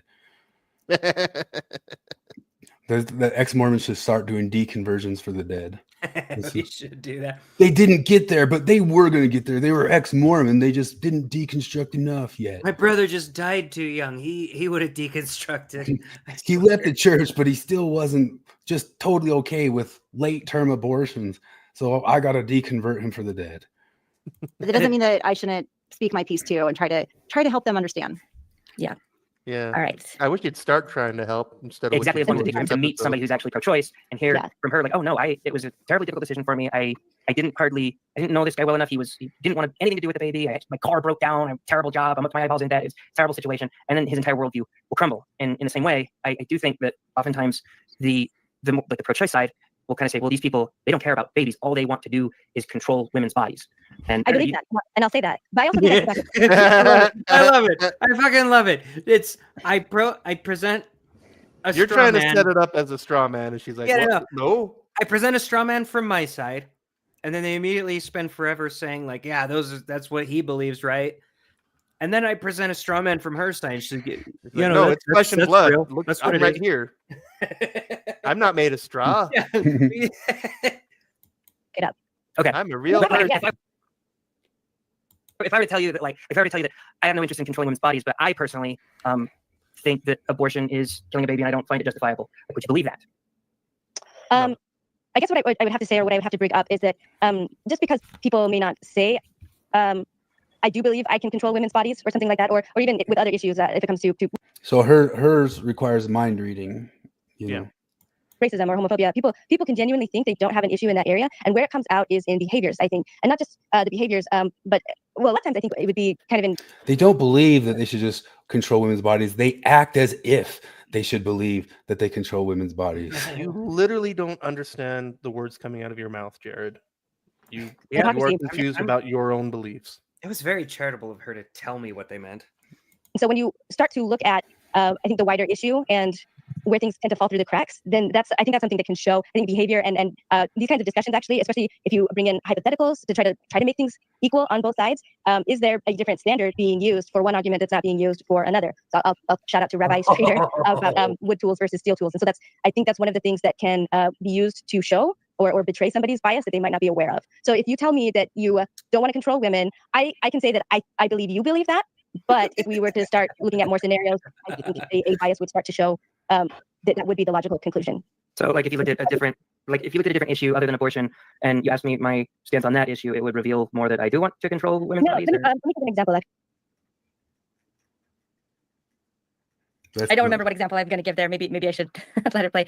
But I do want to say this is something I see all the time, and we've seen it in the church. Like when the church, when we're deconstructing Mormonism, when we're in it, I mean, how many times did we hate being told that we're homophobic or racist or all these things or sexist? You know, I defended the church so much against those things, but at the end of the day, like an organization that does sexist things and says sexist things is sexist, even if they don't admit it or say it outright. Just because they don't say yes, we believe women are second. The purpose of the system is what it does. Yeah, like what's your excuse for being sexist, Maven? What's your excuse for saying sexist things? That they don't actually believe that, but they couch it in nicer sounding language. And so this was something that I took for granted that the other side had self-awareness. Jared's just a Mott and Bailey is all you about and would know and admit to themselves. So I don't know if I answered this very well. They pushed back on this multiple times, I think, throughout the episode, that it's not about controlling women, when that's literally all it's about. So this was one of those things. Asserted. Okay. Thus asserted by Maven, thus it is so. It just kind of astounded me in the moment to have pushback on that, because that's literally what abortion bans are there for. You don't like a decision that a woman out there is making for her body. Like, she has nothing to do with you, but you just don't like it, and you want to control the outcome, you want to control the options, or you want to heavily punish her if she takes control of that herself in a way that you don't like. And so, and then especially when you get into are any of us into punishment? Think it's a baby is not a liable or viable option. It's just off the table. No, there's no chance that somebody thinks that an unborn child is a person. I've gotten into this argument with my brother-in-law too, because he is pro-choice, and it's strictly on the bodily autonomy front, like she is. And I'm trying to explain to him. I use this example at the very end of our talk, and it's basically, well, okay, if I choose to belay my friend while he's rock climbing, can I withdraw my consent while he's at the top of the wall? That's different. That's like totally different. It doesn't even make sense. It's not your organs and stuff. And like, I already told my brother, and I was like, no, we violate parents' bodily autonomy already. Because I can't just, if I'm like, I don't consent to being a dad anymore, I can't just leave my infant in a room and just like go to another house and then just let him die there. I will get charged for that. And that is control over my bodily autonomy. Like, no matter what you say, like, he's like, well, you got to take him somewhere. You are controlling my body. You are saying, I cannot walk away. I mean, it's something I ask every feminist when I get a chance to. I think I asked Maven in this. And at least I know I tried to touch on the subject of male reproductive rights. And of course, I didn't get anywhere. But I always ask feminists, given that feminism is all about equality, should men have all of the same rights to opt out of parenthood that women currently have? And of course, they don't want to touch that because they know they're in a jam, because biology is real. It's funny because I've been asked that question before too, and my answer is always absolutely not. No, men should not just be able to get a financial abortion. That's like men abandoning their kids. No, that's terrible. Yeah. And not to tell too much tales out of school and all that sorts of stuff, but I myself in my life always made that calculus that if I was going to sleep with somebody, I had to be okay with that outcome. And I am not a incel. It becomes more of a vol cell situation. I promise you, I'm capable of landing women. But the moment I realized that I was going to fight to say I should live with the consequences of this was the moment I said, I am going to start being careful, even though I am an ex-Mormon atheist or whatever, because I was not okay with the concept of losing some sort of control in that sort of area and having something happen that I wasn't okay with. Well, that's me too. You want to know? You want to know how many pregnancy scares we had? 0. Mm-hmm. Never had a pregnancy. It's actually pretty easy to not get pregnant. Socrates Random says, literally unbelievable that some people wouldn't want innocent children to die. And Risto says, but what if they would become poor kids? Then they're fair game. Or maybe disabled kids. Yeah. Back to the show. Exceptions, some states will have exceptions for rape, or because we're talking about children sometimes, like that are raped. Sometimes. That there's no exceptions for But some states will have them. And so again, like that is control. This state is saying we want to control women this way and this much. And this state is saying, well, we want to control them this way and then this much. And it shouldn't be affected by our state government, the kinds of help that we can get. And like to go to your case, I mean, there's women in your situation now where they live. I'm pretty sure that's where I popped in and said the libertarian on one topic, Maven. Here's a crazy thing, Maven. I am completely comfortable controlling women's bodies and stopping their autonomy to shoot you with a gun. Like I am so comfortable controlling them to say, no, you can't shoot Maven because that's murder and that's evil. That's me controlling them. Maven is a person and Maven deserves to live.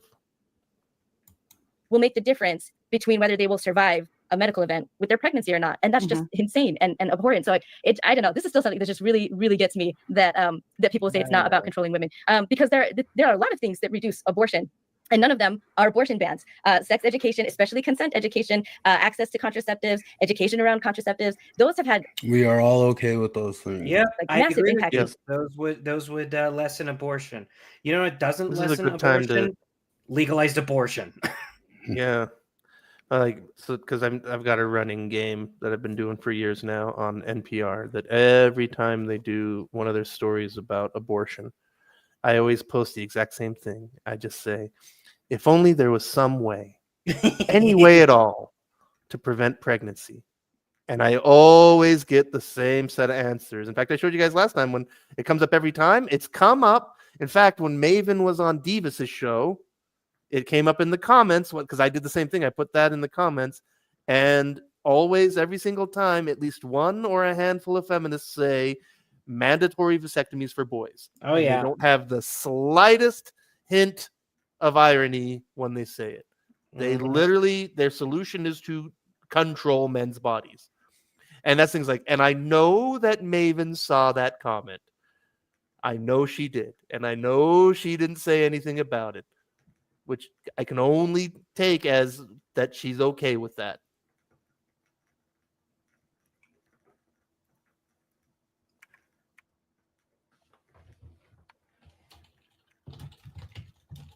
What's going on? Oh, Chris left. That's what happened. Oh, I was gonna say. I was like, oh, is this like a amazing?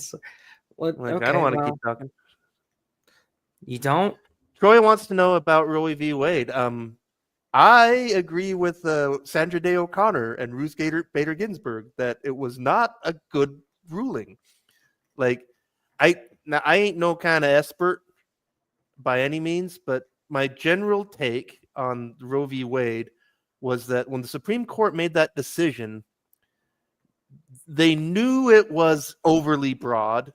They knew it was deeply flawed as a legal decision.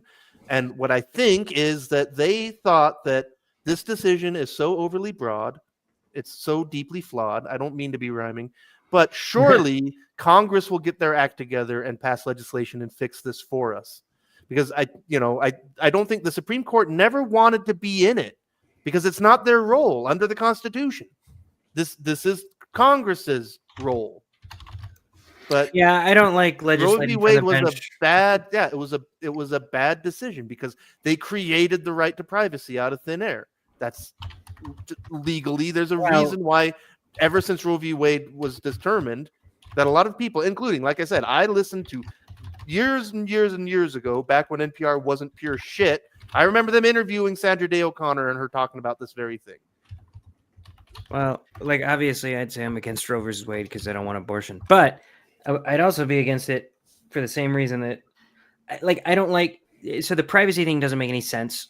Like citizens have a right to their privacy. Wait a minute, because this is their privacy to do an illegal thing. Because no, if I'm beating the shit out of my kid, it's not like my lawyer can say, Your Honor, my client has a right to his privacy. He kicks this kid's ass in the privacy of his own home. That doesn't make any sense. But I would say, legislating from the bench, I don't like that anyway. In the same way that I don't really like the Obergefell decision. I'm pro-gay marriage. I think gay people should be allowed to be married. But I don't think that the Supreme Court is it's not as bad as Roe, but it's... Here's from ChatGPT, 16 years. No, some of them are 2 years. 2, 4, 6, and then this is 4. So 10 years that Democrats had complete control of the presidency, House, and the Senate, and they did nothing to pass it into law. Yeah, and that's something I try to talk to Maven about and get nowhere. Which is the thing is, in fact, I think it's coming up soon. I gotta go to bed, but I like this topic. But when I say, like, one of the things that makes me so crazy about this is like I tell them, and then Carrie does the most unbelievably dishonest thing imaginable.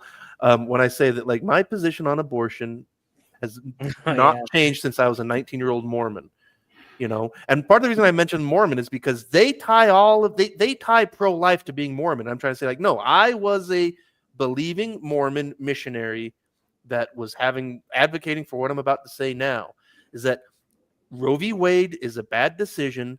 Congress needs to pass a comprehensive law. But extremists on both sides, like you, Maven, are one of the extremists that I'm pointing at, are unwilling to compromise. Like, I had this conversation with Maven privately, where I asked her, is there any compromise? And of course, we know from this and everything else she said, no, there's absolutely no compromise. And so that's why I say in this conversation with Maven, and I've been saying ever since, that one of the main factors that is keeping us from getting something like a comprehensive nationwide abortion policy that won't make everyone happy, but in my opinion, will do the things that Maven wants, which is protect the women who need the abortion for all the reasons that Maven is concerned about. The health to the mother, the rape and incest, you know. And then because I don't believe that it's up to me to adjudicate that, and because I believe medical decisions are private, I think that there has to be some period that, you know, I specifically asked Maven, it's like, what about the European model that prevails? Like, in most of Europe, you can get an abortion for any reason up to 13 weeks. After that, there's more and more restrictions as the pregnancy goes on, you know? Because, like, to me, that seems like a good, and, you know, and there's always an exception for rape and incest and danger to the mother. And to me, that seems like a pretty good compromise, you know, that people who need an abortion can get one whenever they need it. And for all those fuzzy cases that are not up to me to decide, that the availability is there. That's what I advocate for. But fucking Maven refuses to let it happen. Yeah, but why didn't those super majorities ever do anything about it? Because even with a super majority, because the Mavens in their party would pitch a fit, undoubtedly. And on top of that, they just knew it was never a majority popular thing. It never was. They never had the full support of it. A bunch of those people would get primaried if they did it. That's why they, even from Democrat states, in reducing abortions in other countries, and what we're seeing in the U.S. is actually abortions increasing. And so, you fail at your own goal. But I mean, I fully agree with the Supreme Court's decision in turning it over, in the sense of it should go back to the states. Yeah. Always should have been the states, and it was never their role to make law. That's the problem with Roe v. Wade, is they created law out of thin air, and that was never a good decision. And it's never mentioned at all that places like California and Colorado made more liberal laws since that, because they were allowed to. You know, they are able to decide what they want in their state. It's only that Texas gets extreme, you know. Like, I think that it going to the states is a damn sight better than Roe v. Wade. But I think it's a problem. Like, having the patchwork quilt of laws, that does create a whole bunch of issues that I think are totally valid, you know? Yeah, but also most of them unenforceable. Just ridiculous to think that you could enforce some of those things. And the thing is, like, also, by the way, like, something I always, like, again, that drives me nuts about the way the Mavens of this world talk about the subject, even the evil patriarchal Mormon church, their policy allows for the rape, incest, and danger to the mother exceptions. Like, most of the mainstream Christian denominations in carve out those exceptions. They do actually reduce abortions, the things that are. And then her dubious claims, like this, she talks about this that she thinks that banning abortion increases abortion. Yeah, and Which it's is just you chat GPT it yourself. It's not at all verified, and she just keeps always presenting it misinformation as if that is some sort of proof. There's no statistical reason. Like, not only is that claim absurd on its face, the data does not back it up the way she claims it does. It simply doesn't. In fact, that thing is like the abortion rate in 1980 was double what it is now. Explain that, Maven. Successful are things where you are giving people control, you're giving them information, and you're giving them consent, and you're letting them make their own decisions. That is not what abortion bans do. So, yeah, and they talk later. They'll get more into the late term abortions and how terrible they are. But the number two reasons they are terrible. The first and second, top reasons why people get late term abortions, even when they're necessary, abortions late in pregnancy. Even when a late term abortion is necessary, it's still terrible. It's still sad. It's still something that I wish didn't happen. I accept that life is hard and tough choices have to be made, but they are terrible. Yeah. It also, I mean, we've pulled up examples of it before, but there's absolutely people who do use it in the worst possible way too. Yeah. And it gets to another point where you guys started trying to ask them kind of limiting what, reductio ad absurdum ideas just to test like what a limit is, and they didn't understand that that's what you're doing in the hypotheticals. But I mean, I think they do understand. I think they just too intellectually dishonest to say so. I'm gonna see if ChatGPT has something to say. But it's also that kind of sort of thing of like, you guys are talking about law, we're all talking about law in that case. So if we're talking about what the law is, of something, just kind of saying this doesn't happen very much isn't an answer. You know what I mean? That's not a response. Yeah, you know what else doesn't happen very much is rape and incest. Yeah, like, you could legalize murder. Murder doesn't happen. I mean, that's the other thing. You can chat GPT right now. I've done it recently, but like, if you ask what percentage of abortions are for pregnancies resulting from rape and incest, it's less than 2%.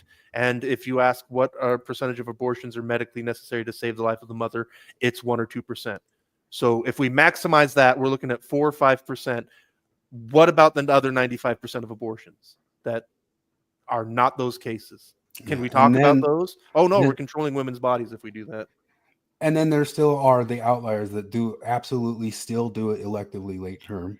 Yes. And see, because I'm using the ACOG guide language in abortion, not just like our common vernacular, trying to keep it, medical, is one, something changed with the baby. The fetus is now incompatible with life. There's a tumor in the brain. There's something that they found out later. And the second one is they didn't have access because of all the barriers to earlier abortion. And the third one is you find out it's retarded.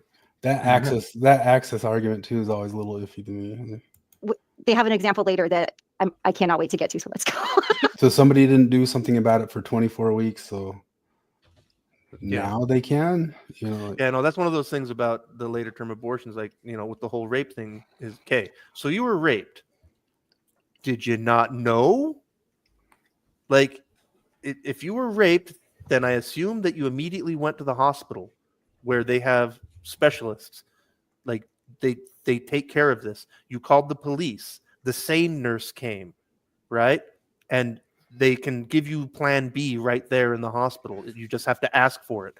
And even if you don't go to the police, even if you don't go to the hospital, you were raped. Plan B is available over the counter everywhere in America. Fucking take care of it. What's stopping you? Also, if it gets to that point, if it's like that far along in the pregnancy, why would not just the delivering it, and adopting it be the option just because you didn't have access? Because at that point, as they say, it's delivering anyway, just delivering alive or dead. Like, what if that's the other thing? Like, I was blocked. I think Maven could still see my comments. But when she was talking about that thing, I said, maybe, just maybe, this is when they were talking about Risto's thing, maybe, just maybe, sometimes the best outcome is to carry the birth to term. I'm not saying that's the case every time, but what if sometimes it is? I'd say it's a better case than killing a baby. Misogynists. So I think that Controlling my women's segment on bodies. this part of their show was about an hour and a half. So yeah, just for the audience's awareness. Actually, so my father is pro-life, and I just lost my example. No, I got it. Okay, so my father's pro-life, and he is somebody who considers abortions, especially what we'll call elective ones, when there's not like rape or incest or an immediate threat to health. We'll just call them that baby murder, right? because that's the word for them. But if in his opinion, I need or deserve an abortion, he's offered to pay for a plane ticket to California if I need one. This was when I lived in Utah at the time. Like if I was not able to get one in Utah, he would happily aid me in getting one. So yeah, you lied to me, Maven. That's you lying to me. You're definitely misrepresenting this.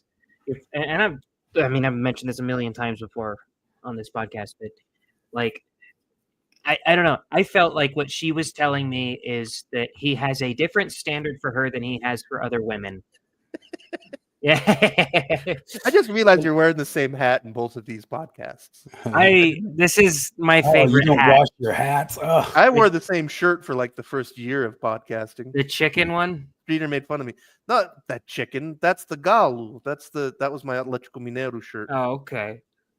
Sorry, No, but this is her leading me to believe that her father has a different stance for her than he has for other women by saying that if I needed an abortion, he would get me one. And I realized he was hypocritical. And nope. I've heard you tell the story a million times, and every now and then it's a tiny bit different. You've let it slip that you're talking about in a case where like you were dying. If you were going to die, yes, he would get you an abortion. And I would bet anything that that's his stance for every woman. Because I know that because you did the same thing to me in a live chat when you asked me if my wife was going to die of a pregnancy, would I be okay with her getting an abortion? I said, well, yeah. I mean, it would suck, but yeah, I would think that should happen. And she's like, ha! If it happens to you, it's different. No. You intentionally misleading fucking retard. Like, that's the standard I have for all women. Very quick digression, just because we brought up the galo, the cock, is because that shirt was for a Brazilian soccer team that I support. That was the neighborhood soccer team of where my mom was raised, and their nickname is o galo, the rooster. And one of the things that Electrical Mineiros fans say is "Tô doido pro galo," which can be directly translated as "I'm crazy for cock." That's like Hitchens' digression on the pig. You did the digression on the guy, or however you guys say it. Wait, did they say rooster? Did they say cock for dick as well? I mean, they say chicken in Spanish. Oh, do they call it a chicken? Yeah, I don't think galo is dick. And caralho is. My favorite Portuguese sort of unfortunate phrase is the word gozar. Yeah, word. To enjoy. Gozar. To enjoy. It is to enjoy. It is to enjoy, but it's also in slang to come. So every time, I guess that's the same. That's in Oye como va, like Oye como va, mi ritmo bueno pa gozar. That's so every time I was with like a companion, and I can't remember which. I can't remember which hymn it is, but it ends in Eterna paz gozar. That's secret prayer. And I was like, and come eternal peace. My kindergarten teacher had to call my mom and ask her, like, he says he has to go she. What's he saying? Because like I didn't know. Like I didn't know how to ask to go to pee in English when I was in kindergarten. I only knew because I went home. Did I ever tell you about the hilarious PSAs that went around during Carnival? They were just trying to tell everybody not to just piss everywhere. We know you're gonna be drunk. We know you're gonna be doing a bunch of debauchery. Please don't pee on the building. And so they had this little song they sang. It was "Se tem vontade a fazer xixi, não faz aqui." Now Zaki. And it was just like a montage of dudes with like blurred out faces pissing on buildings and stuff. Yeah, I wonder if that's on YouTube. I looked. That's where 90% of missionaries learning stuff would make songs like that and go around doing it. Like, yeah. No puedo mear. No puedo. Well, there's my dad got mear is down there piss in Spanish. Piss. There's Mear. a really popular song that came out when my dad was a missionary. It was A Banda. And there's a part where it says, like, it's so fun to see the banda pasar. And my dad would sing it as bunda. Everybody loves to see the butt pass by. It's like, okay, is it baby murder then or not? Are you? And to him, it's not. He would not call it baby murder if it's coming from, if he thinks I need it. If you think you need it, as in like if it's like an ectopic pregnancy or if it's affecting your life, maybe, or if he is worried. And this is something that I think really defines the pro-life movement. It is well known for, deservedly, hypocrisy. Not just people like my dad who will take abortions for people they love for reasons outside of rape or health, but then yet still protest and fight against other people's ability to do that. But even women who will be anti-abortion until they need one, they'll quietly get themselves one. Usually it's only the very, very closest friends and family that will know, and then come right back on the street and protest. It's abortion for me, but not for thee. And I think one of the best articles on that is called "The Only Moral Abortion Is My Abortion," and that's where we see a lot of these things happen. So that's an example of what I'm talking about. Lie. So or even actually, just anyone who believes in exception. So You pontificate on that, or just more on the same? No, it's just the same thing. She's like, abortion for me, but not for thee. Nope. That's not at all what anyone is saying. You're warping the stand. I know you saw this. Like, I know that you saw that. Oh, wait a minute. Do they only do it when they like it? And and then she realized, oh, actually, it's not a double standard. It's just that they have the same standard for their women as they do for all women. But if I can deliberately misinterpret that, it'll still look like a double standard. So that's what I'm going to stick with. So yeah, it's a lie. It's a fucking lie. So when Roe versus Wade was repealed, I put a long rant on my personal Facebook page, and someone tried to send me one of the gory abortion videos, cut up babies or whatever. And so they sent that link to me, and I didn't click on it because I could already tell from the thumbnail what it was. And they had sent it with a message that said something like, "Don't you think this baby has the right to live?" I don't know if they said baby or fetus or whatever, but it is a fetus we are talking about. We're not talking about a born baby. I just want to make that really clear for those. So the way I always see it is that baby is more of a colloquialism, like infant, fetus, fetus, all of that is like every pregnant woman that will call the baby inside it, they'll call her baby. Like the baby's kicking, the baby's dancing on my bladder. They don't say that. The colon cells is. The only reason why I'll look at that is not because I don't want to call it a baby. But keep this part in mind for later. This is anytime I fucking talk, she just starts to interrupt like she knows everything that I'm going to say, and she starts pushing in. So just keep that in mind for when she accuses Flip of never letting her talk. Because what I was going to try to explain to her, that baby is not a medical term, it's a colloquialism, and it can apply to a 2-day-old fetus, and it can apply to an 80-year-old man. My mom will call me baby until she dies. She also called me baby when I was kicking in her stomach. No pregnant woman says, "Oh my God, the fetus was kicking." And if she says the baby's kicking, nobody's like, "Actually, this is not a baby; it's a fetus." Have you picked out a name for your clump of cells? Oliver. Nice. That's Morgan's name. I wanted Theodore, but please. I just don't know, like, you're being such a dickhead making 3 patriarchal oppressors in a row. Well, you should control your wife into saying the right name. Well, I got the chosen middle name, so you could at least you could at least give your boy a girl name. Try to fix the patriarchy. Yeah. I just, you don't know give how him one of those. Being this full of fucking testosterone and Y chromosomes as I am, that I just can't make a girl. I want to have a daughter. I'd love it, but I think I'm incapable. I'm just too fucking manly. You could do you could give him one of those old school English posh names that used to be boys' names, like Evelyn. The Lord's keeping it away from you because of the implications. It's as someone who's been called a baby murderer because of my stance on abortion. To me, they're not babies the way a born baby is, and I would never be okay with or condone a born child, like any harm happening. Once a child is born, that's a person, and they deserve all rights and considerations that I want for everybody. So I'm just pausing there. I think it's pretty clear, but I guess when for me the hard line is birth, when someone is no longer using another person's body, and I wish I would have maybe worded it a bit better like that, because weird phrasing.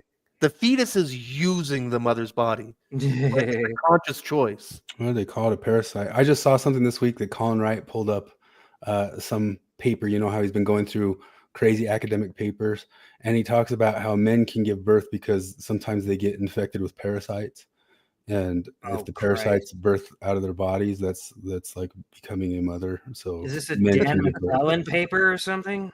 I think so. I think it did say Dan O. McClellan on it. Yep. I think it makes it really, when the pro-life side especially will call we'll use baby for a baby that's born, but also one that. I mean, that's a derogatory term a lot of them will use. They'll call it a parasite until it's born. Yep. It's still in another woman's body and still developing and still growing. But why wouldn't viability be the limit for somebody? Like, Well, because then that's the thing. If the only principle is her body, her choice, viability doesn't matter. Like, could somebody be exactly you, Maven, except the line is viability? Or are they as bad as Bill, Real, and RFM? They'd have to abandon that only founding principle that Maven has. Growing. That's more, I think, what's the word? Like imprecise language, I guess, and really muddies up the water. So that's all I was trying to say there. Well, I'm glad you paused because I was waiting for her to kind of stop talking about the control. Your dad is such a good example of he doesn't mind controlling other women's bodies by being like voting against abortion or whatever, but he doesn't want another man controlling your body because I don't know your dad, but that's his domain. Like you're under his control. And so I think they think really highly of their opinions and their ability to decide if a woman, deserves. I don't believe that for a second. It's like, no, that is the least charitable framing imaginable. Yeah, I don't believe for a second that Maven's dad would only have this position for one of his kids and no one else's. I just don't buy it. Yeah, no, that's what I was saying. That's even if he was a special pleader, couldn't it be because he cares just more about the feelings of his daughter than? Well, no, but she also said that about me. She also tried to say I had different standards for my wife and different women. And she knows that's not true. She's actively lying. Deserves something or not. And so, I think even potentially if I was pregnant like non-consensually or like through a non-consensual sexual act, but my dad still felt for whatever reason that I should have the pregnancy, then it just at the end of the day it's not so much up to the circumstance but his own opinion whether I would deserve it or not. And it doesn't matter if it goes. My dad has been extremely hypocritical in so many ways, so it wouldn't matter if it was against everything he's railed about for other people. If he wanted it for me, he would try to get it. And I really think I'm glad I brought up the only moral abortion is my abortion, and I put the link actually in the live chat if you're there. This is just really common among that side. And for like in the cases where somebody's life is on the line, they think that if somebody they love is going to need it, they think that they'll be able to get it because they see themselves as differently than the sluts and the whores that they want to demonize and pretend that that's all who gets Maven, most of the time. So Maven, I'm about to say something really fucking gay. What I think you lack is empathy. And you think that everybody else lacks empathy. But I actually don't lack empathy. All right? Because I can empathize with a woman who is going to die from an ectopic pregnancy. It doesn't need to be my sister or my wife. I can see a woman do that and be like, that's another human being who is going to die, and that's terrible. We should fix this, even if it means doing something I don't like. And that's what I would do for my sister or my wife because I have empathy. This is Maven projecting. She's the one who struggles to understand other people's feelings. No, you guys aren't self-aware. She's self-aware. Oh, that's right. Yeah. Anyway, yeah, we see that a lot. We good? Mm-hmm. I know, like this is I'm answering I think strawmen that are only the extremists really do, and none of you guys are saying. So I apologize for kind of wasting time there. But just to go back real quick, this link that was sent to me, with the gory video and the question like, don't you think this child deserves to live? First of all, I can answer gotcha questions like that. My stance is nothing inside a woman deserves to live more than she deserves her autonomy. So I'm happy to say that and make it flat out and stand by that. But for this person, I responded and I said, if this baby in this picture here, if this was a fetus in your child, your daughter, because this man did have a daughter, as a teenager because she's been raped by someone, would you think that child deserves to live? And I thought his answer was extremely cowardly. All he did was copy and paste the church's link, to the church's handbook, saying that we believe in exceptions for that. And so I thought that was a backpedal. I thought that was a very cowardly answer. So, and when I pushed him on it, then he admitted, he wouldn't want his daughter to carry that baby if she'd been raped. She was very young, then no. So sure, I guess that's why I'm showing. Like, there's a difference. If you think was that you on there or here? That was on there. That this child deserves life, but you're supposedly killing this in this circumstances. That's an issue where I think it shows that there's one scenario where there's scenarios under which it's okay to kill an adult. Yeah. Well, and it's kind of a hi Maven, we've never met. Christopher, it's good to meet you. So you're pointing out like a hypocrisy in the view, right? It's like I'm against slavery, but I use a cell phone. It's a little hypocritical, perhaps, because I do know that people in Africa and China are taken advantage of, but for my convenience, I just want to kind of ignore that. And so I could say I'm against slavery, but am I actually consistent in that?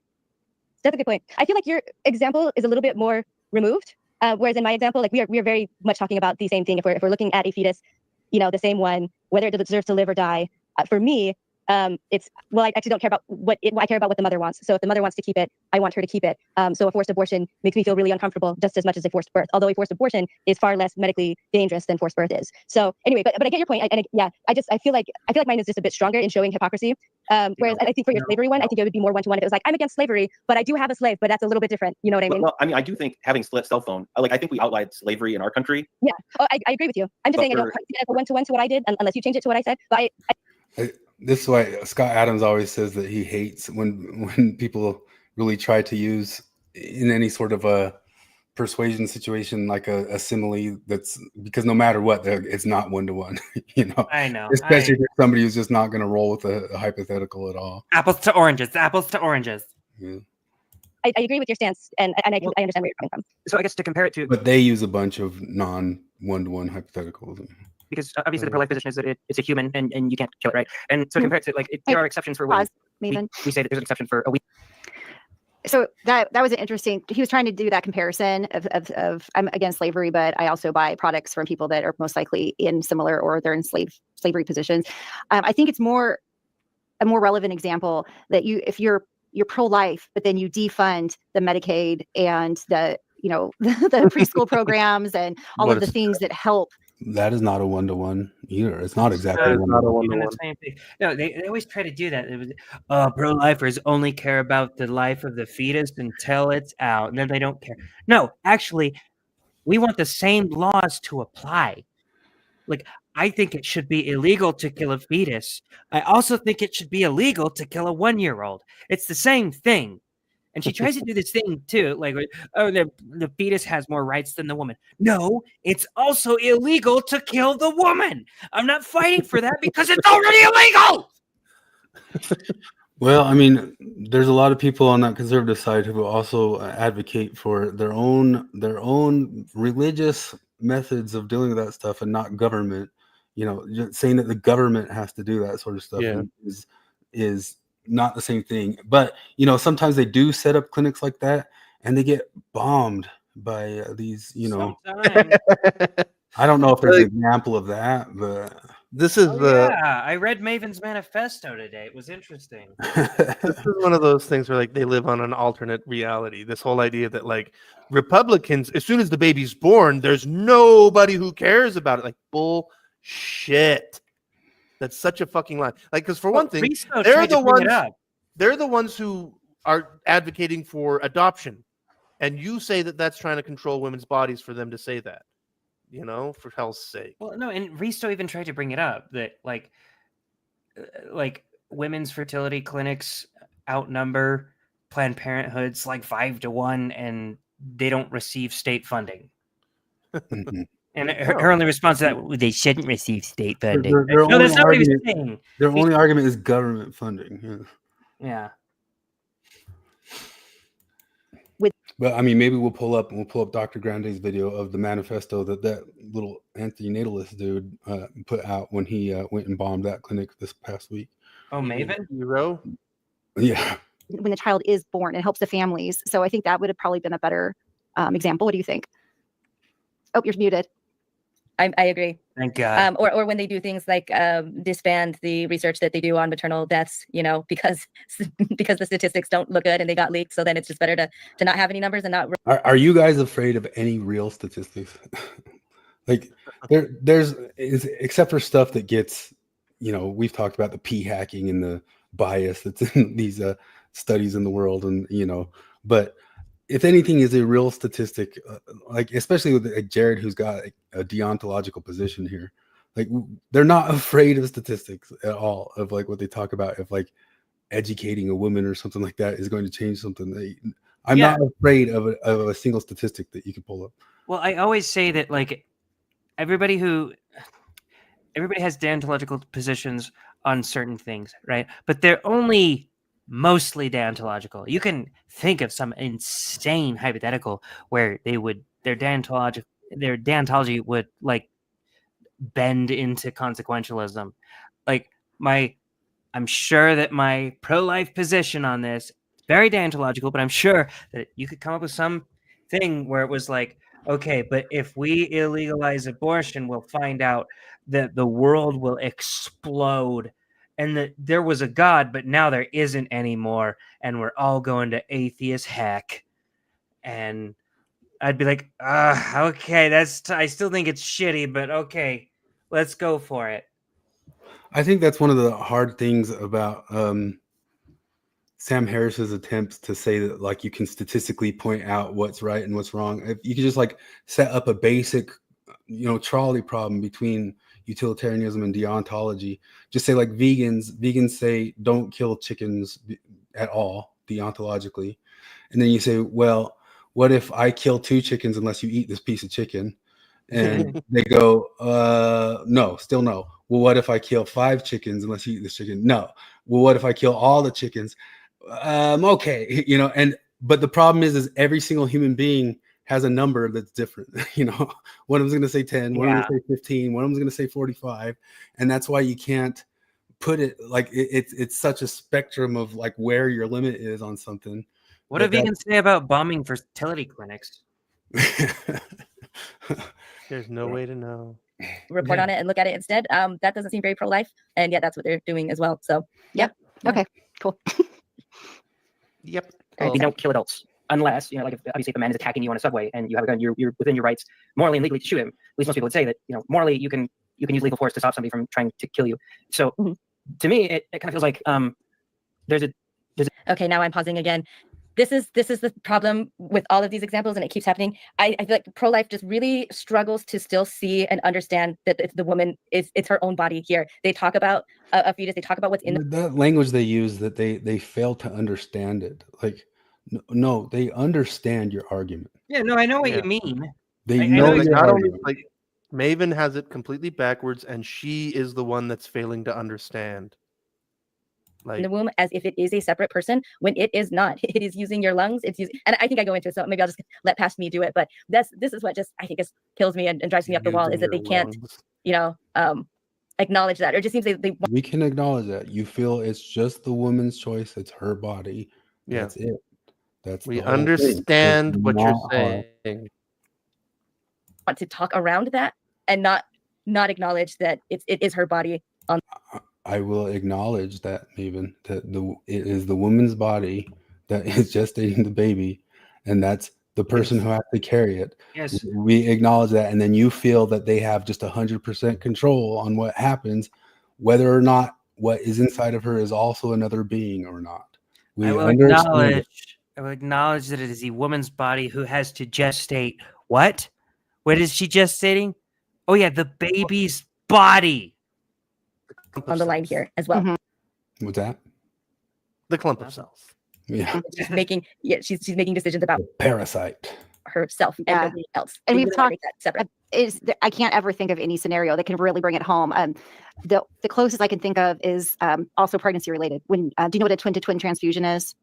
No. So even if I did, I bet our audience would know. So I'll let you take it. So if you have twins, sometimes the one of the twins can be like taking more of the nutrition from the mom, and basically more of the supply of blood and everything, and so they're growing from the mom or from the other the baby. I'm sorry, from the other fetus, so the other twin. And so in those cases, if it's an extreme twin-to-twin transfusion, then you have to separate them, or you have to do some kind of intervention, or one or both of them will die.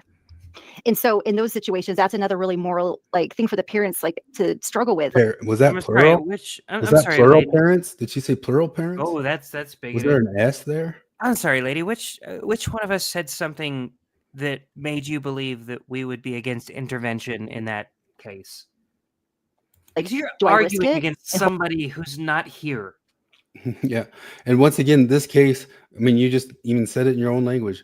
There's a doctor there advising. There's a father there in your scenario.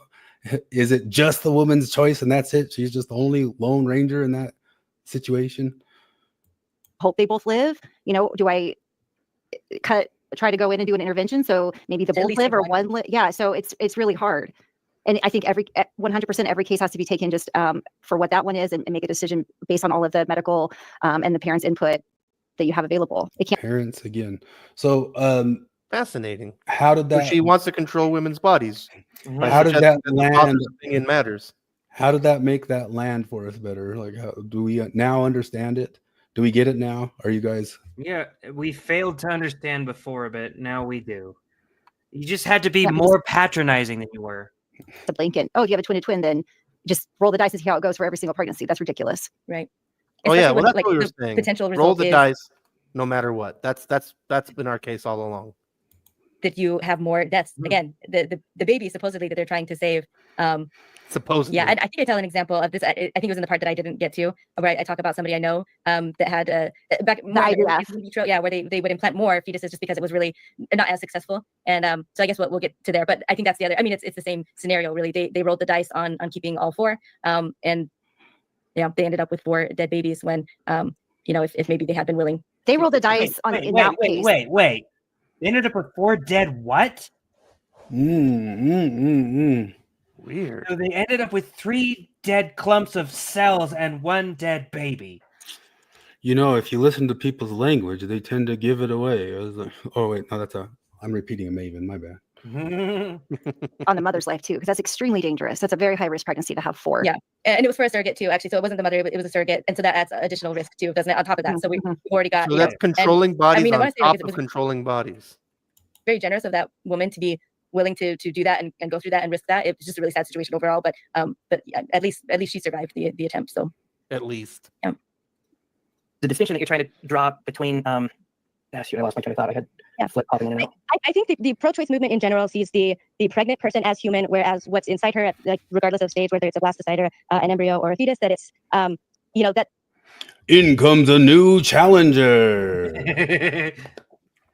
The aspiring gay.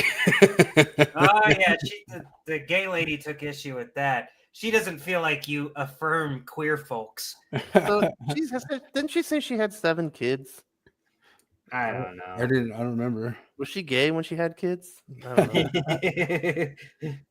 That does not deserve full human standing, but I could actually still go there and still argue my point. But with the pro-life, I think it's kind of switched where the woman becomes objectified. She becomes just a body, and the person here is what's inside the woman, and they get personhood and rights above and beyond the person that they're inside of. Well, I think you could also argue that it's already. I mean, it's already.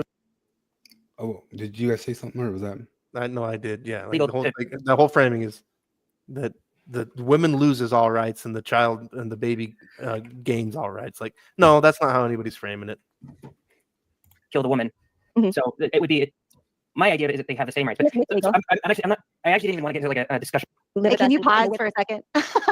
We're both on the same page. So I have a question. I know because I did not know who this I still can't do it. person was. His name was just aspiring. Oh, he's getting aspiring gay. And so I am gay, and so I was like, "Huh, who is this dude? Why is he saying aspiring gay?" And then I thought it was what kind of is funny. a joke? Like, I drink rosé, but I can't dance. I'm like, okay, that's funny. What is his deal? Can you give me like the elevator speech about who he is and what his actual name is? So he goes by Flip Johnson. He comes well known before this moment, lady. He comes from a land far away. He comes from the depths of the earth. He comes from the gallows. Man, I gotta Starbase Collab said, and if the church runs an adoption service, that's also terrible somehow. Yup. I bet you wouldn't adopt it out to trans folks. I don't know if I'm qualified really. I think You aren't. I think you just have to. I mean, he is who he displays himself in this episode. Yeah, I don't actually have much to add, really. Okay, but is my perception that he does not validate like the queer experience as a valid experience? As a gay person, you are a queer person. That's for sure. Look, you are on the hot seat now. Tell us, do you validate the queer experience? I want to know if she validates the Mormon experience. Steve mentioned you validate that. Steve said, I am an inspiring gay as well. Actually, I'm just gay. It's like he doesn't think because I'm guessing I would have to watch more of their show. Okay. I'm not interested in that. But they've been watching all night. In general, what I see from most of the people on this channel is that they've deconstructed Mormonism, so they've deconstructed that. No. And of course, we hate that word, Maven. You haven't watched this, but I don't believe in the church no more. I didn't deconstruct shit. We're not quite to Mavenhood yet. That's just the problem, you know. Yeah, we haven't felt the spirit of deconstruction. And I go nuts with the term deconstruction, but it is what it is now. Yeah, but I spurg out every time I hear that. To me, it still sounds like the Derridian term that's talking about language that doesn't make sense. Near the end of Morgan's channel, she used that word a couple times, and I was like, ugh. She's like, why do you hate that word? I hadn't heard it a whole lot, but for some reason I hated it already. You're like I'm going to deconstruct our marriage if you keep saying that. I like how they assume though that like we're just like somewhere in the process, like maybe we're just a couple years out or something like that. Yeah, we'll get there. I'm pushing, what is it, 24-ish years, 24 about, and 23. 23. Flip. Man, Jared, you got a decade yet? Well, I'm over a decade. It's probably 2014. Yeah, probably early 2014. So you're like 11. You're a baker's dozen. Yeah. So you'll get there. You'll get there soon, isn't it? Isn't a baker's dozen 13? Yeah. It might look like I'm getting up to go to the bathroom, but I'm actually rage quitting. You're leaving us right when you come on. For a lot of going to the bathroom. People, but it's either like part of who they are before, kind of deconstruct really the politics, honestly, because there's a lot of conservative politics that go along with very conservative religions. And so for some people, it's social issues that kind of bring them out of the religion. It's part of their deconstruction. Whereas for others, that comes way after, like if at all or if ever. So the way I see it as basically still very, like, politically conservative, although they call themselves libertarians, which I call embarrassed conservatives. Embarrassed conservatives? Do we call ourselves libertarians really even? I mean, I usually call ourselves classical liberals. I don't know. I don't really care if people call me conservative. I just have opinions. That's it. I don't care what people think. I've been labeled like a liberal by super conservatives. I've been labeled a classical liberal. I've been labeled a hard right Nazi, all that shit. I don't care. But my deconstruction path, using it in the way that you're using it, just wasn't true. Like I was like, yeah, I don't think this is real. That was it. I didn't like things like Prop 8. I thought that was kind of fucked up. But like, if Mormonism is true, Prop 8 doesn't make it untrue. Yeah. I'm conservative for a classical liberalism, which that's not around anymore because there's authoritarian lefties like you that have kind of bastardized that sort of thing. But am I like, I don't know what to label myself. It's kind of piecemeal. Like for some things I'm full anarcho-capitalist. For some things I'm classically liberal. I guess that puts me right in the middle, close to libertarian.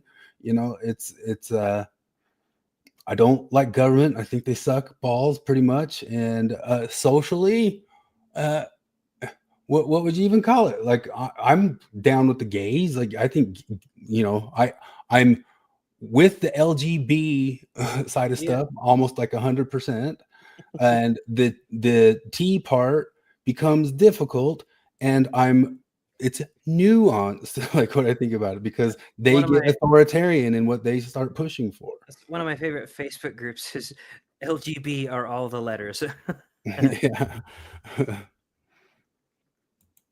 People that want to feel like better and smarter than conservatives. That's all we want to do is feel better and smarter. If conservatives were exactly right about everything, I would have no problem saying I'm a conservative. I'm not doing it because I'm afraid of the term, you know. And there's a lot of things that I line up with right square with what the conservatives say, 100%. Just not. I mean, I'm amenable to like the religious end, and I think the religious end of stuff is on net good. It's kind of a bit like a Pine Creek guy, you know what I mean? But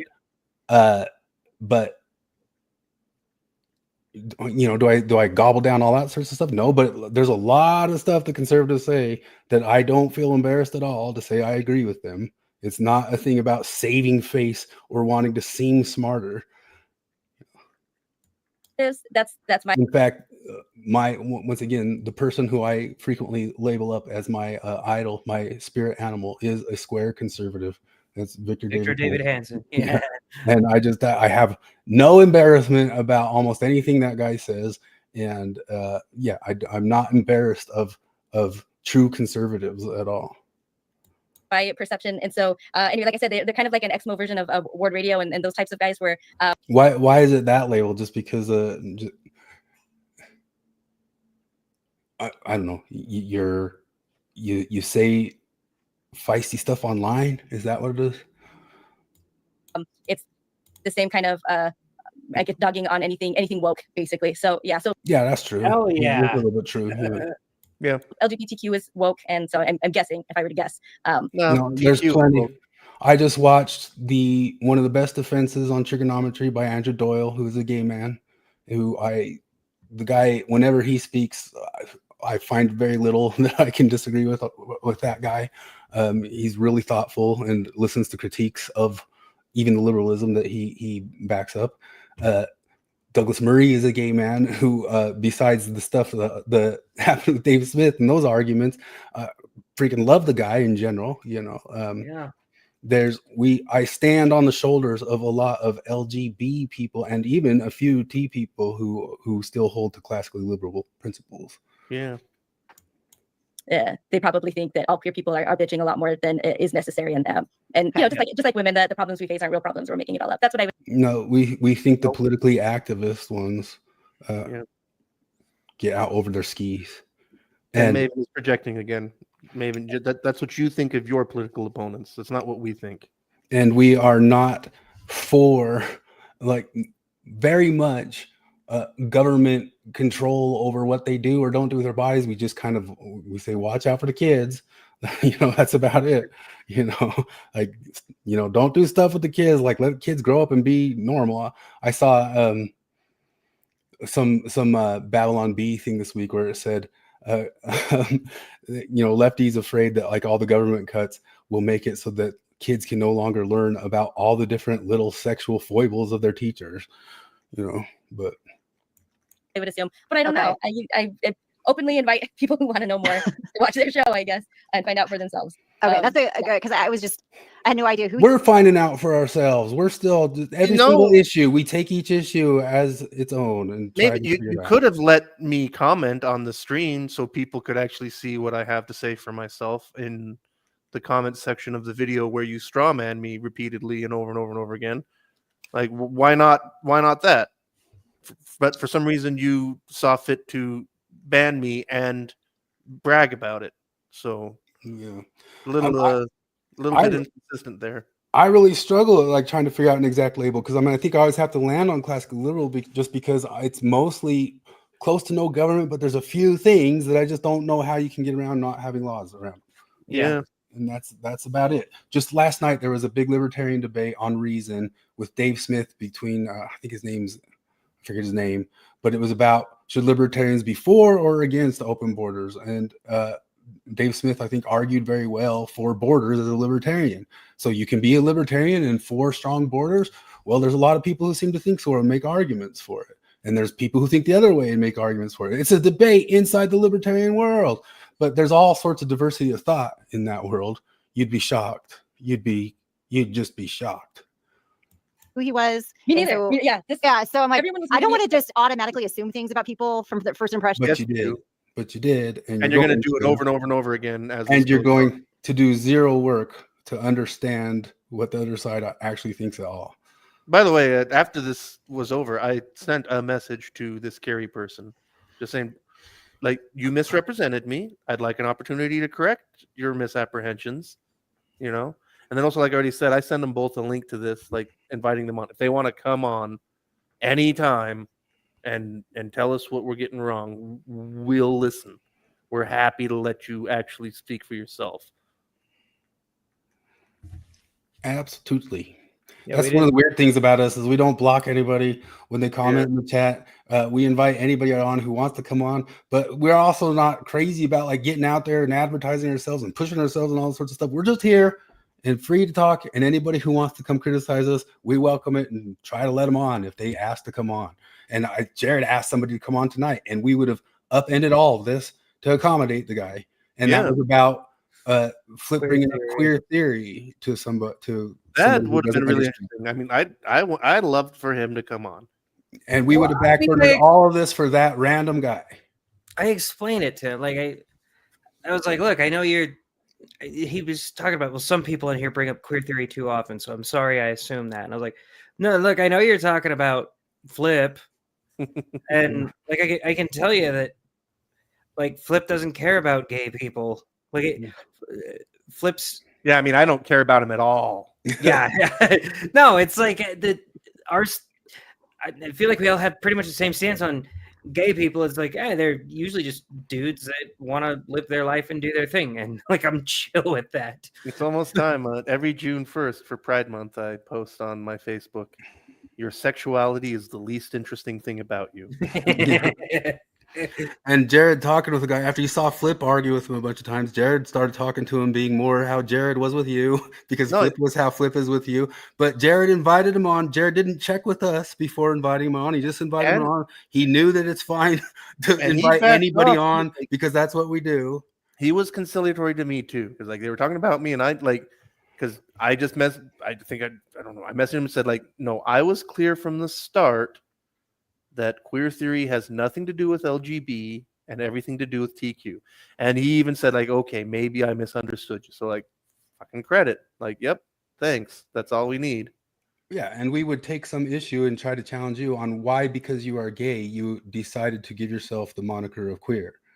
You know, because we would challenge that concept. Because we've read queer theory. But the first impression. Yeah, that's one of the points of our channel is so many of these ex-Mormon channels think that they can go and surprise all the Mormons with the stuff they know about all their doctrine and all their histories. That's just what we are. We are the ones who have read all of your doctrine and all of your histories that could surprise you with some of the crap that's in there. Well, that's the problem is that like queer theory is a bunch of insane manipulators trying to convince normal gay dudes to call themselves queer and that they're on their side. Yeah. And was very poor. Yeah. Okay. And I think Flip's name was hilarious. You'd also argue that like it's already illegal to kill the woman. Mm-hmm. So it would be. My idea is that they have the same rights. But I actually didn't even want to get into like a discussion. So these are people in. All right, damn it, did the same thing again that I did before. So that was the comment that I actually was going in on. I thought that you were on the same one where he says it's already illegal like to kill the woman. And I didn't quite hear what I said because I was kind of talked over a little bit. But basically, like what we're with these abortion bans, I feel like they are basically legalizing the killing or allowing women to die in ways that, like, if doctors allowed any other patient to die in those circumstances, like letting somebody bleed out and just standing there thinking like you can't do anything, or dying of sepsis and not giving life-saving treatment. I think you're all against that. There is not right now, and not since Roe v. Wade was overturned. There is not a single state in the union that bans a woman from getting an abortion if it will save her life.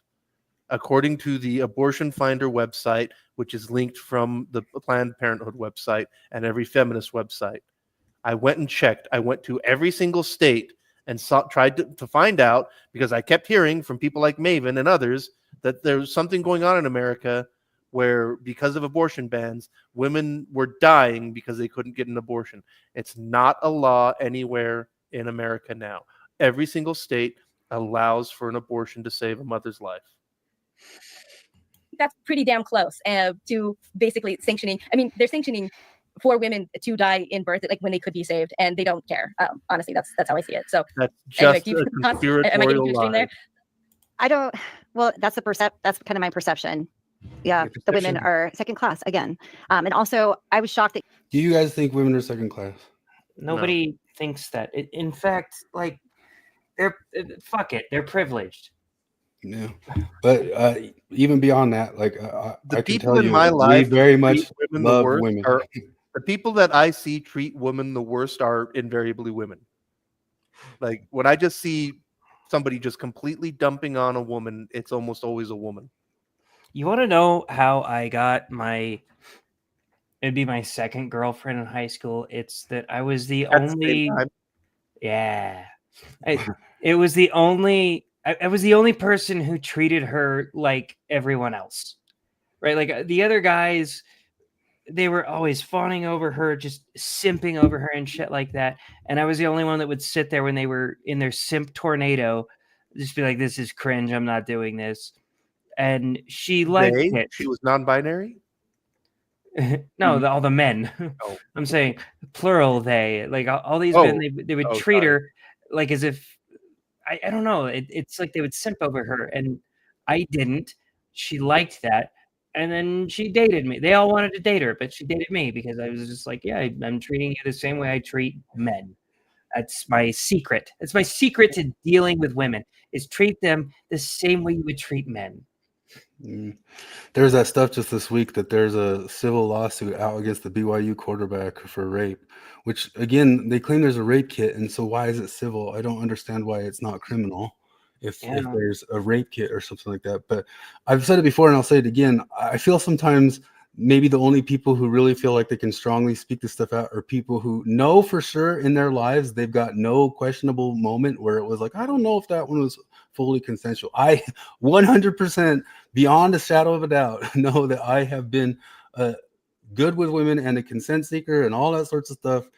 Everything, and just completely as nice as I could be to every gal that I've ever dated. And I think I could bring any one of them on here to agree to that. Even the ones who are mad at me, they're mad at me because they didn't get to control me.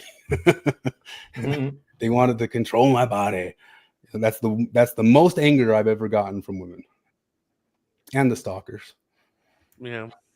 That you said that they feel like they're libertarian. I'm going to tuck that away for a future episode because I don't think they know what libertarian means either. Explain it to us, please. Yeah, look at Maven's like little satisfied look right there. Yeah, we don't know what libertarian means because this one issue that you are libertarian on, I think you guys can tell us. Not on any other. Yeah, and not on any other. But there are certain cases that even libertarians, not just classical liberals, say that there needs to be laws around them. And one of them is murder. And people think killing fetuses is murder. So it's an issue that is still discussed among libertarians on if this is something that should be regulated or not. Just like that debate between the border last night, that was libertarians debating on, is this one of the cases that we need law?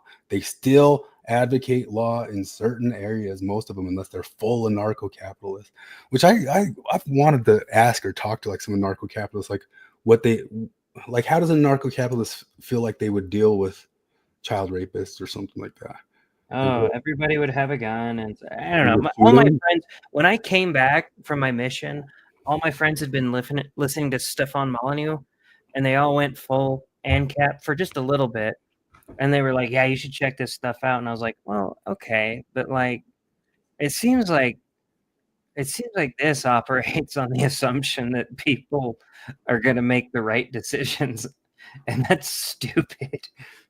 Yeah. What is it? I mean, I'd be open to hearing that. In fact, I'm going to try to search it out because I've questioned myself and haven't looked it out. But what is the narco-capitalist answer to how to deal with child rapists? No, that's it. A lot of them will say like, oh, you just kill them. Like, yeah, it's extrajudicially, like no sort of court of deciding if it's verified. Like, well, they're only looking at really simple cases. Like I walk in and I see a guy raping my daughter, and I'll kill him. And I'm like, I'm not really against that. I mean, but also see like how it could get out of hand pretty quick. But also, if your daughter tells you that a guy raped her, you can't just kill him because you don't know that it's true. So Carrie and Maven, you guys read Rothbard? You read Hans Hermann Hoppe? Have you read? Are you guys going to come explain to us? Hayek. I'm sure you're very, very knowledgeable in the subject. Please, Flip invited you on. Come teach us. Come teach us. Go for it. Yeah. She does have that deviant laugh.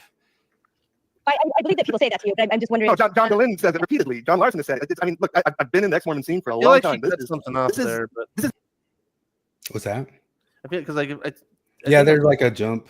She dropped me in the middle of something. Mm-hmm. But mainline dogma amongst a certain scene in the ex-Mormon crowd, and I mean, it's not just the ex-Mormon crowd. Like, frankly, it's the LGBTQ activist crowd. Is it because you advocate that people aren't LGBT, and do you advocate for their rights to be taken away or anything like that? What? No. Why is this being said about you? Because you podcast. No, well, very simple. I'll tell you right now. I'll just lay it straight out there. I don't think we've met. You seem nice. Hope this goes well. I got to tell you, I'm years past tapping around the bullshit. The whole LGBTQ activism thing, capital Q, capital T, queer theory, is a religious proposition. It is filled with articles of faith. It's filled with dogmas. One of the I guess that's a good rebuttal. That's a good rebuttal. Yeah, now you really showed me. Do you think Flip could back that up in detail? Oh, probably not. He's probably just hateful. It's true. I gotta get going because I'm real tired and I'm still doing the Great Awakening. Let us hit 1 hour on the thing. All right. Teens are killing themselves in outrageous numbers, which is not evident.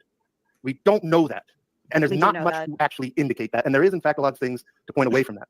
But even then, this is what I was getting at. From the dogma, from like the article of faith view of queer activism, anyone who does not affirm those dogmas is necessarily homophobic, anti-gay, wants to take away people's rights, which is not an actual thing that is happening anywhere in America. Nobody is having their rights threatened on the basis of sexual identity. It's not a thing. Pause. Okay, what did you I love it anytime this happens, Starbase Collab just chats TBXM. Argument right now. I'm gonna wait for a counter argument because your only argument is, oh boy, gee, Google. It's a pretty good argument, but I just want to point out that I have issues with it. This is the level of intellect that make the argument. Make the argument. Destroy our intellect. Make the argument. Yeah. Oh, and also, I was actually going to type a comment just to put it up on screen and not say, but there's a concerted effort not to have this data specifically, the connection between, especially in Utah, with anything related to the church's involvement. But I have heard so many stories, and I know so many people myself who have been queer, and I identify as queer as well. I only know one other person besides myself who has not been suicidal at some point, coming from Mormonism, wanting to, and so they're just focusing on the suicidality part of it, not the and rights part of it. That kind of speaks to who you hang out with. If you tell me that Maven, purple-haired, insane feminist, hangs out with people who claim to be suicidal, I'd be like, I am shocked. I'm absolutely shocked. Yeah, but what Flip was talking about too was that the suicidality surely comes from the treatment of others and not their own internal working. Yeah. Realizing that about themselves. For a long time, I was the only one. And then there was there's a million things, because first off, the statistical evidence is not there. But then also there's just just as a thought experiment, right? If queer kids kill themselves because of societal pressure, shouldn't the suicide rate be higher in, I don't know, Nigeria and Mexico and Chile? Or here in 1906? Or here in 1906, just right there, hey, you've got an idea, you've got a hypothesis. Gay kids kill themselves because of all of the societal hatred that they receive. Okay, then we should see a pattern, and it's not there. Well, I bring that example up all the time. Is when the first time I was officially booted from ex-Mormonism. I got downvoted to hell on Reddit because they were talking about the suicide rate of youth in Utah, and they were like, it's because of Mormons. And I was like, awesome, yeah, let's fuck over the Mormon church. Let's talk about this. We got to cover all our bases, though. Have we looked into? I don't know. Southern Baptist is probably a lot worse with gays than Mormonism is. I think that's something a lot of people would agree on. Have we compared the numbers to high-density Southern Baptist areas? And everybody's like, "Fuck you, bigot." Also, what part of society do we blame? When I was suicidal, whose fault is that? Who do I get to yell at? And also, let's talk about the suicide rate of divorced white men. What do we get to blame that on feminism? Maven's got her degree in anthropology, and this type is Durkheim covered in anthropology courses. Emil Durkheim, the father of sociology, who started all of sociology based on the concept of noticing that suicidality went up with affluence. That the strongest correlation to suicidality growing in any society is affluence. It's a first world problem. It's a first world problem, and it's when people start navel gazing extremely hard. Morgan just sent a screenshot of a conversation she's having with her friend. She said, supposedly Maven will be watching my video with her next week and giving commentary. So maybe she will change my mind and make me realize how brainwashed I am. And the friend said, I don't know. You're in pretty deep, steeped in the patriarchy for too long. And that's a woman, by the way. And Morgan's like, oh, damn, that's true. I think I have to ask Jared if I'm allowed to change my mind. Yeah. So, I mean, just the argument, the data is not there for the things that you want to claim that cause it. And that's what Flip was saying. Yeah. A bi woman who told her story on Mormon Stories, and she had said that. So, yeah. There's a lot of like things that I guess rants will go on that could be their own episode. Mm-hmm. So so you just met this person, like he launched in, and then thought, oh, Launched. Nice to meet you, which is good. So the argument is, oh my good? gosh, how dare he talk this way in the society that we've manicured down to never talk about things that upset us. Oh my gosh, don't you know sometimes I was suicidal? Oh my gosh.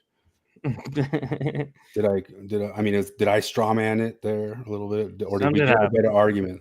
You summed it up. But maybe it's for a different podcast. Let's do that whole other podcast. Yeah, let's do it.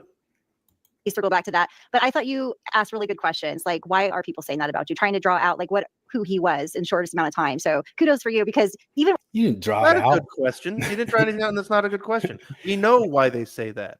What is that mysterious to you? We know why they say it. You don't know why they say it? Are you not listening to them?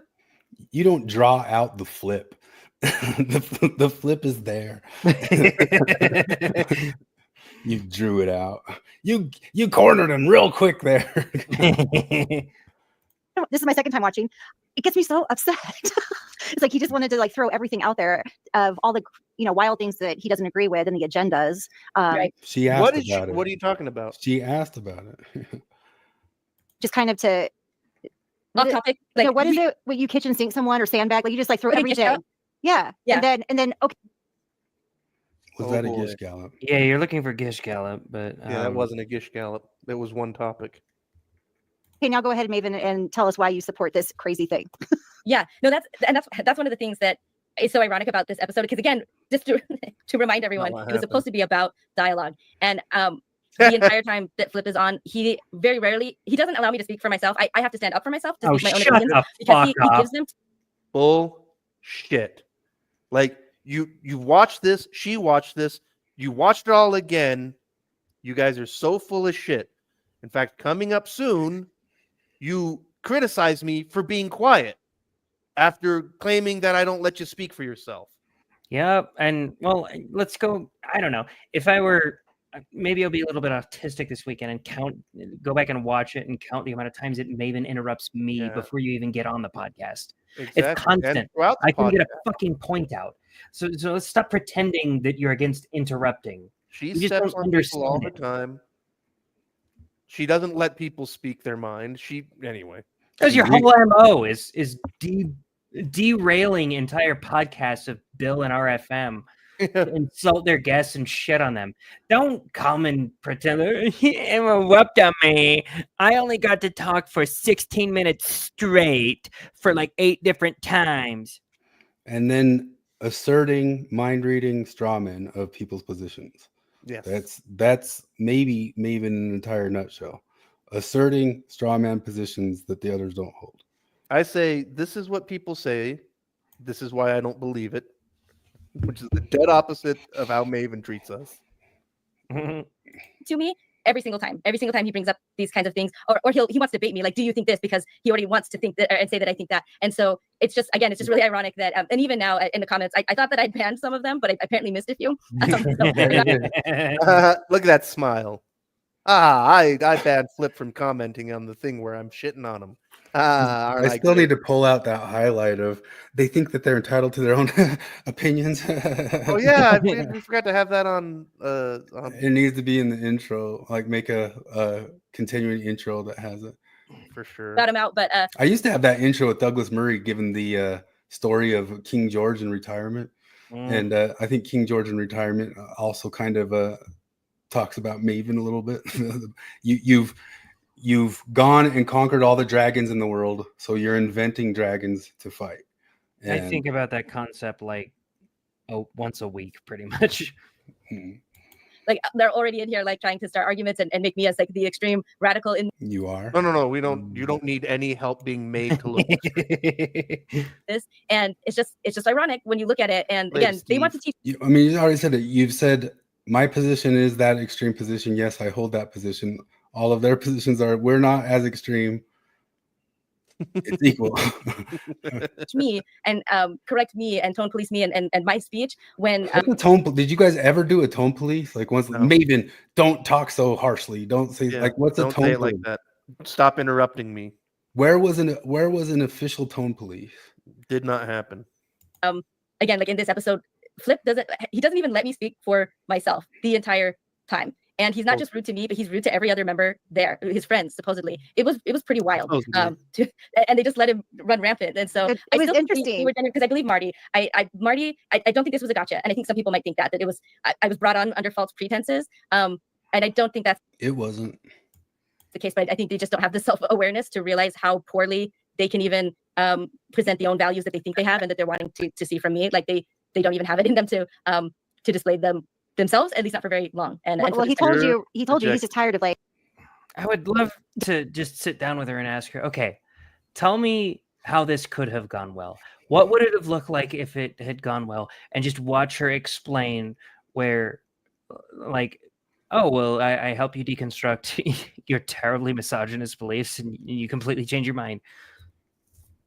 Yeah. Dancing around the subject, basically, of the BS. You guys just dancing around the subject. Not dancing around the subject, dancing around the bullshit. I'm attacking the subject directly. What I'm not doing is allowing feminist tap dancing. So he's over it. He just wants to be able to say whatever he wants because he. Oh, what? That's terrible. On his podcast, allowed to say what they want. On his podcast, on his place, that we got banned to saying our thoughts. Because we can't say them anywhere else because Maven was there banning them. You're just so goddamn accustomed to echo chambers that you think that it's just sheer audacity that would drive anybody on a non-echo chamber to say something you don't like. He's in the right side, in his opinion. Yeah. But the same rules do not apply if you are not of the same opinion, not even the same shade of opinion, as you pointed out. Like he wants to just like. That's so wild saying that to Maven. Like you were saying this to Maven. You are unabashedly criticizing somebody for being that way to Maven, who's blown herself off of almost every single ex-Mormon channel by being overly extreme for ex-Mormons, who 90% of them are even farther left than us. Oh God, yeah. Say that to everyone. Yeah. All right. Absolute bullshit. So Jared, real quick, if this is where you wanted this to go, or if, I don't want you to come to ambush. We can. It's like a completely different topic than I came here. It's not a completely different topic. No, because you said you don't like being accused of being a baby killer. Like I said, like I know you're saying, like, well, I don't know if it's true. Yeah. I think that I have the receipts. This is a very common claim amongst queer activism. I think that's a terrible thing to say about somebody. Yeah, I do think it's terrible and maybe not effective. But if we were to say hypothetically, that you could be convinced that there is data to support that. Sure. No, I'm open. Okay. Like, this is the thing. The claim has been made very strongly, and nothing has been presented. Not saying here new, but in general. Like, well, I guess I'm with you then, because that claim is being made. I disagree with it, and I disagree that there's been evidence to make me change my mind on that. So, Maven commented herself on her. He's open. Yeah. No, she blocked me from talking and commenting, but on top of speaking on shit about me, she commented shit about me. That's amazing. Maven, we're open. You can come on every week if you want to. You can come have a Bill Real RFM segment with us. You know how many goddamn Seer Stoner slideshows we've sat through? I think it's just 2, but it felt like it. Felt like forever. 1,000. There's not a person who has come on here and started like piping up against us that we didn't just say, come on. Yep. What is the other? You're at 59 and a half minutes. Are you feeling saying there's evidence for this? Then sorry. I think what Jared was getting at was kind of there's a mindset, and I see it as someone who has wandered into the Mormon world and Catholic worlds recently, and wants to hear from people that have different perspectives than I do. When Roe got overturned, it was kind of a moment for me to want to hear, like, I'm against abortion, but I wanted to hear from people that had different perspectives than I do, to hear what they think and to hear what the best arguments were on that side, and not to just need for that other person to be wrong the whole time. And I see this a lot, especially in the religious world. It's like, I can't listen to you. I need for you to be wrong, and I need to kind of view you in this really, like Jared was saying, black and white negative way, and I'm going to pigeonhole your Can you belief, pause for just a and I sec? won't let you come out of that pigeonhole of belief. Here it is. Okay. We'll let it be the end of this right here. Whatever they say about Risto right here. No, it's about me. Well, Risto's just talking. But... So at this point, Flip completely checks out of listening to anything that's going on. Oh, they notice you looking at your wine bottle. Oh, I checked out, did I? I can't chew gum and walk at the same time, huh? Bottle so hard. I And didn't so let her I don't know what's speak. I interrupted constantly. I didn't even let anybody else talk, except that here I am being quiet, and they're shitting on me for being quiet and looking at my wine bottle. And you're checking out for Risto, if it's checking out. But I'm sure you heard every word that he said. Absolutely. on that wine bottle, but he is studying it. So just notice. I didn't notice that at all. Like when you had said He checked out for Risto. Huh? He checked out for, and you're sitting there just kind of noticing and trying to pick on little things to discredit him for no reason that have nothing to do with anything. Exactly. Do you want to stop it? Should we come back and do the next hour next time? Yeah, let's just finish this thought, and then whenever it goes back to the people talking, we will pause it and get all the way through the whole entire thing that I'm sure they'll watch every moment of. Yeah. Sent me a question, a text, and I was like, I don't know what he's talking about, but yeah, I missed that. That's it. So, just in case the tiny possibility that Maven actually watches this or cares, or Carrie watches or cares. A couple of things I wanted to say about this. Number one, after you finish your mental breakdown, Maven. The first thing is like, okay, the next day I sent Maven an apology, and I apologized for being as aggressive. Bombastic, whatever. Pick a word, because there's obviously something going on there, and I apologized. I didn't apologize for anything I said. I stand by all of the content of what I said, but absolutely lots of people noticed, because like later on they asked, like, did the other guys even care or say anything? It's like, yes, everybody gave me notes. Literally everybody gave me notes, which I listened afterwards. I think I was in Colorado or something like that, and I was listening in the middle of the night, and I was just giggling, but that was just me. But no, like, Marty, Streeter, everybody, Jared was kind of annoyed with me, rightly so. Like, everybody gave me notes, but I'm fine with that because they're all good faith people. But here's the thing. Like, this isn't an excuse, just to explain. So, on top of working full time, I was doing the rehearsals for the community art thing I do. And so, like, those are the minor things. Those are small things. But also, my dad was dying.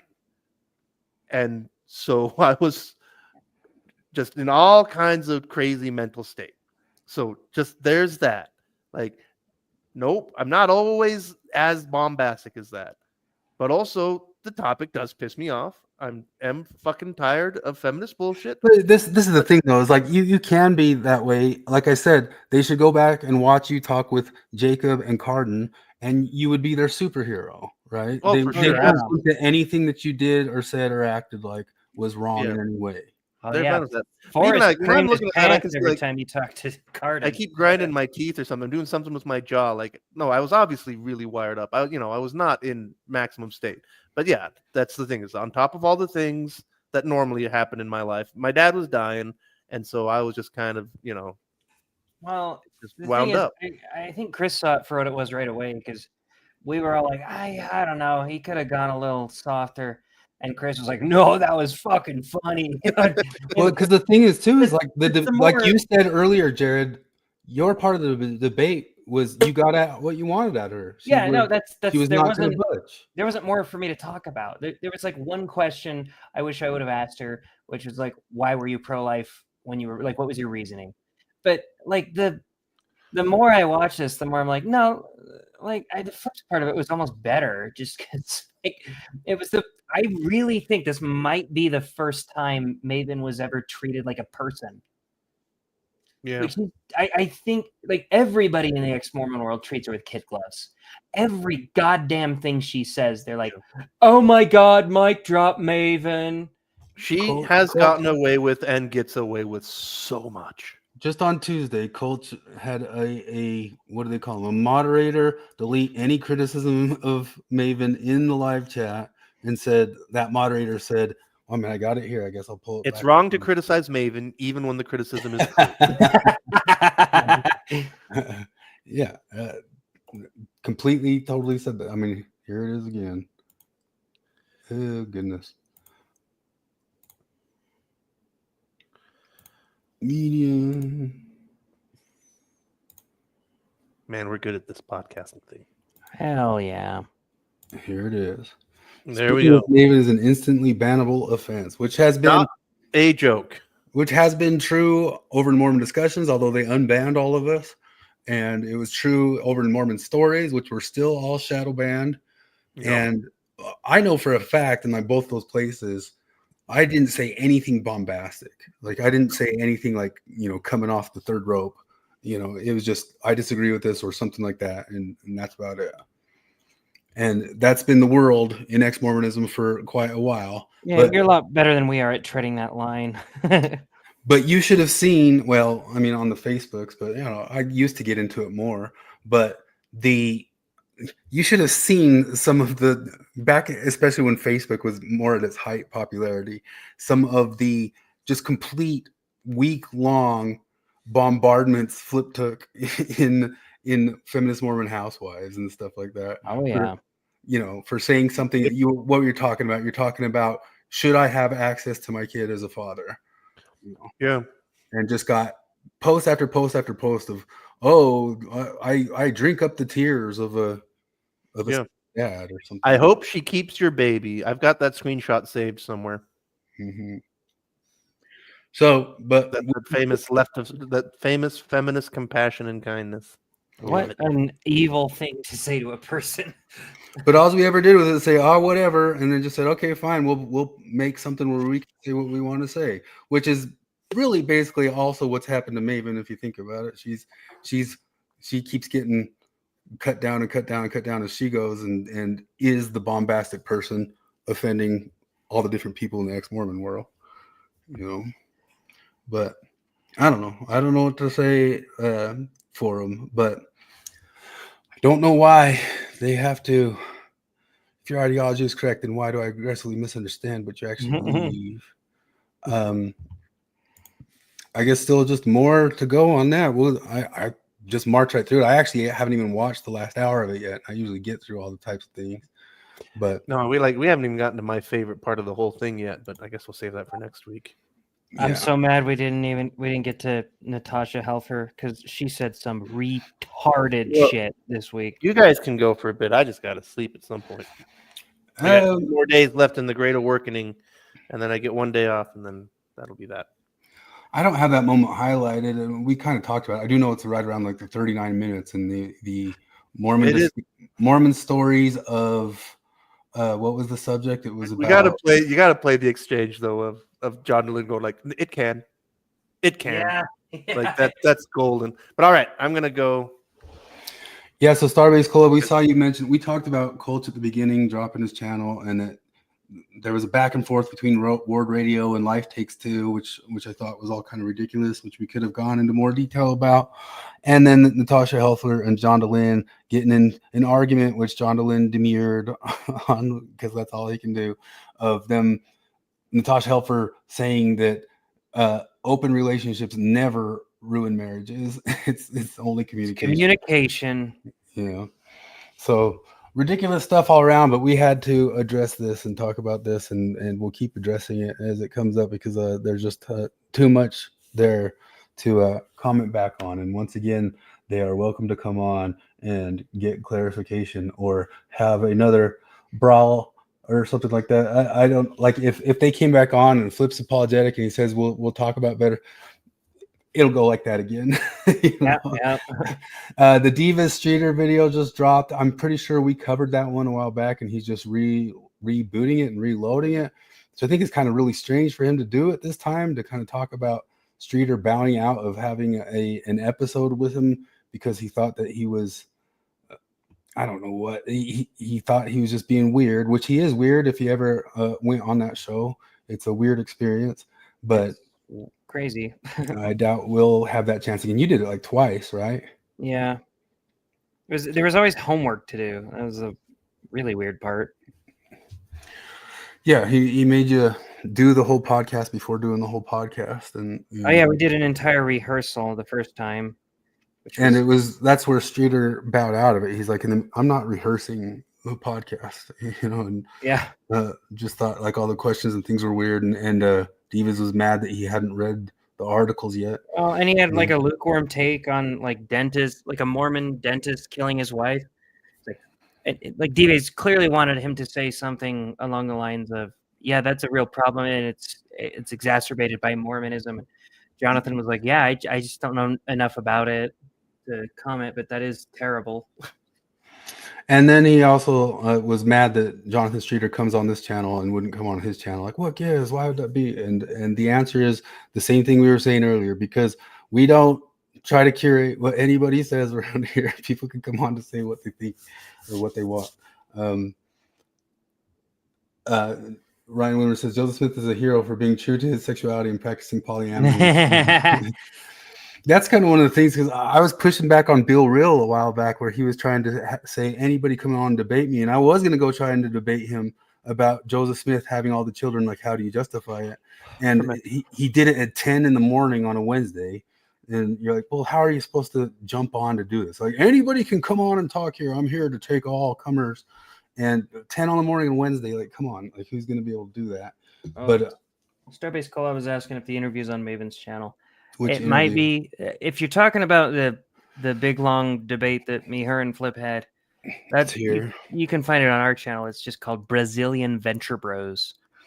Or it's on Rumble, and it's called Debate on Rumble. Yeah. But yeah, we went on for like a couple hours. But Maven did her review of it, which covers most of it. I don't know if all of it, on her channel called When We Choose or something like that. Yeah. And but yeah, when Bill Real was having that debate, I was going to go on and say it's all completely justifiable under queer theory. It's justifiable under leftism to have that sort of marriage and have those sorts of things. Like, you guys tell me why Foucault wouldn't justify Joseph Smith, and you can actually draw on Dan McClellan and Taylor Petrie and their writings. And Taylor Petrie, I think, even kind of goes into it in Jars of Clay, of saying, like, who's to say what's to say about what's a proper relationship or not, but can't talk about coercion and all those sorts of things. But in Foucault's world, it's fully justifiable. Like, why wouldn't it be? And so that's just kind of like one of the stuff we say, like, do you guys know your own doctrines? And so there was that. Coach is gone. I don't know if he'll be back. Maybe he'll come. I bet he'll come back. I don't know what you think. You said it looked like somebody doxed him. He said he'd been dealing with that for a while. And on his live stream on Tuesday, somebody popped in using his name and his picture, commenting as him, and it really pissed him off. But I don't know if that's what set him off to just be done. It seemed like he'd been dealing with that sort of thing for a while. So I don't know why that instance would have set him off. But maybe it did. Maybe he's just sick of it. Maybe this just all isn't worth it. I was talking with Marty earlier. And he said, Colt's a pretty nice guy. I think Colt's a totally nice guy too. But there's a definitive difference between when he was anonymous and when he wasn't. And that might be saying something, because when he's anonymous, he is a bit more salty about everything. But everybody, when they kind of show their real face and have to like back off like what they say or do or act with people, just like it is with all the stuff online, everybody comes a bit more nice in person and all that sorts of stuff. So, but I don't know. I thought Colt's channel was pretty okay for like ex-Mormon stuff. I thought he was doing, okay stuff. I didn't have I would have pulled it up on here if there's crazy amount of criticism. In fact, I was going to pull a little bit of it when they were defending that Life Takes Two gal, but that's because I just think she's a little bit ridiculous. Her saying without even like any sort of irony that she was trafficked into her marriage. What was the justification? Because I didn't get to watch it. She had a missionary out who she was waiting for, and then somebody who from her ward who she really looked up to, he wasn't even like a bishop or anything, came in and said, I've got the guy for you. No, this is the guy for you. No, this is the guy for you. And you got to go on a date with him. And so she went on a date with him. And then on the second date or something, she claims he assaulted her. And then after he assaulted her, they had to go into the bishop and repent. And then through the repentance process, it all came up that they should be getting married if they're doing that stuff or something like that. Yeah, well, that would suck. So she was trafficked into marrying the guy. But anyway, I don't know if that's correct or not. Anyway, we're running long of the tooth, long night. We'll keep covering that stuff. I don't know if we'll get back to Helfer or maybe more on Colch, which we could have just done the whole show on that stuff. But usually more retarded stuff happens in between, and we have to cover that. Sometimes we only come on Thursdays. Sometimes on Friday and Saturday, something so stupid happens. I go, we got to do this. And by Thursday comes around, I've completely forgotten about the Friday or Saturday thing. Yep, there's just a lot of retarded that happens. Yeah. And honestly, I sometimes think, I hope there isn't anything retarded this week. Marty says maybe Maven will come on next week. Did she say probably? Well, she's welcome to, and Marty, and we're going to be seeing the debate, which I didn't watch it because they shared a link for it, and I lost that link, so I never had time to actually watch it. I'm sure Marty has it still.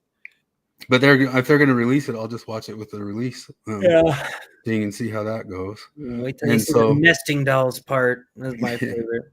So that will probably be the subject at hand whenever that comes out too, and we still finish commenting on this thing.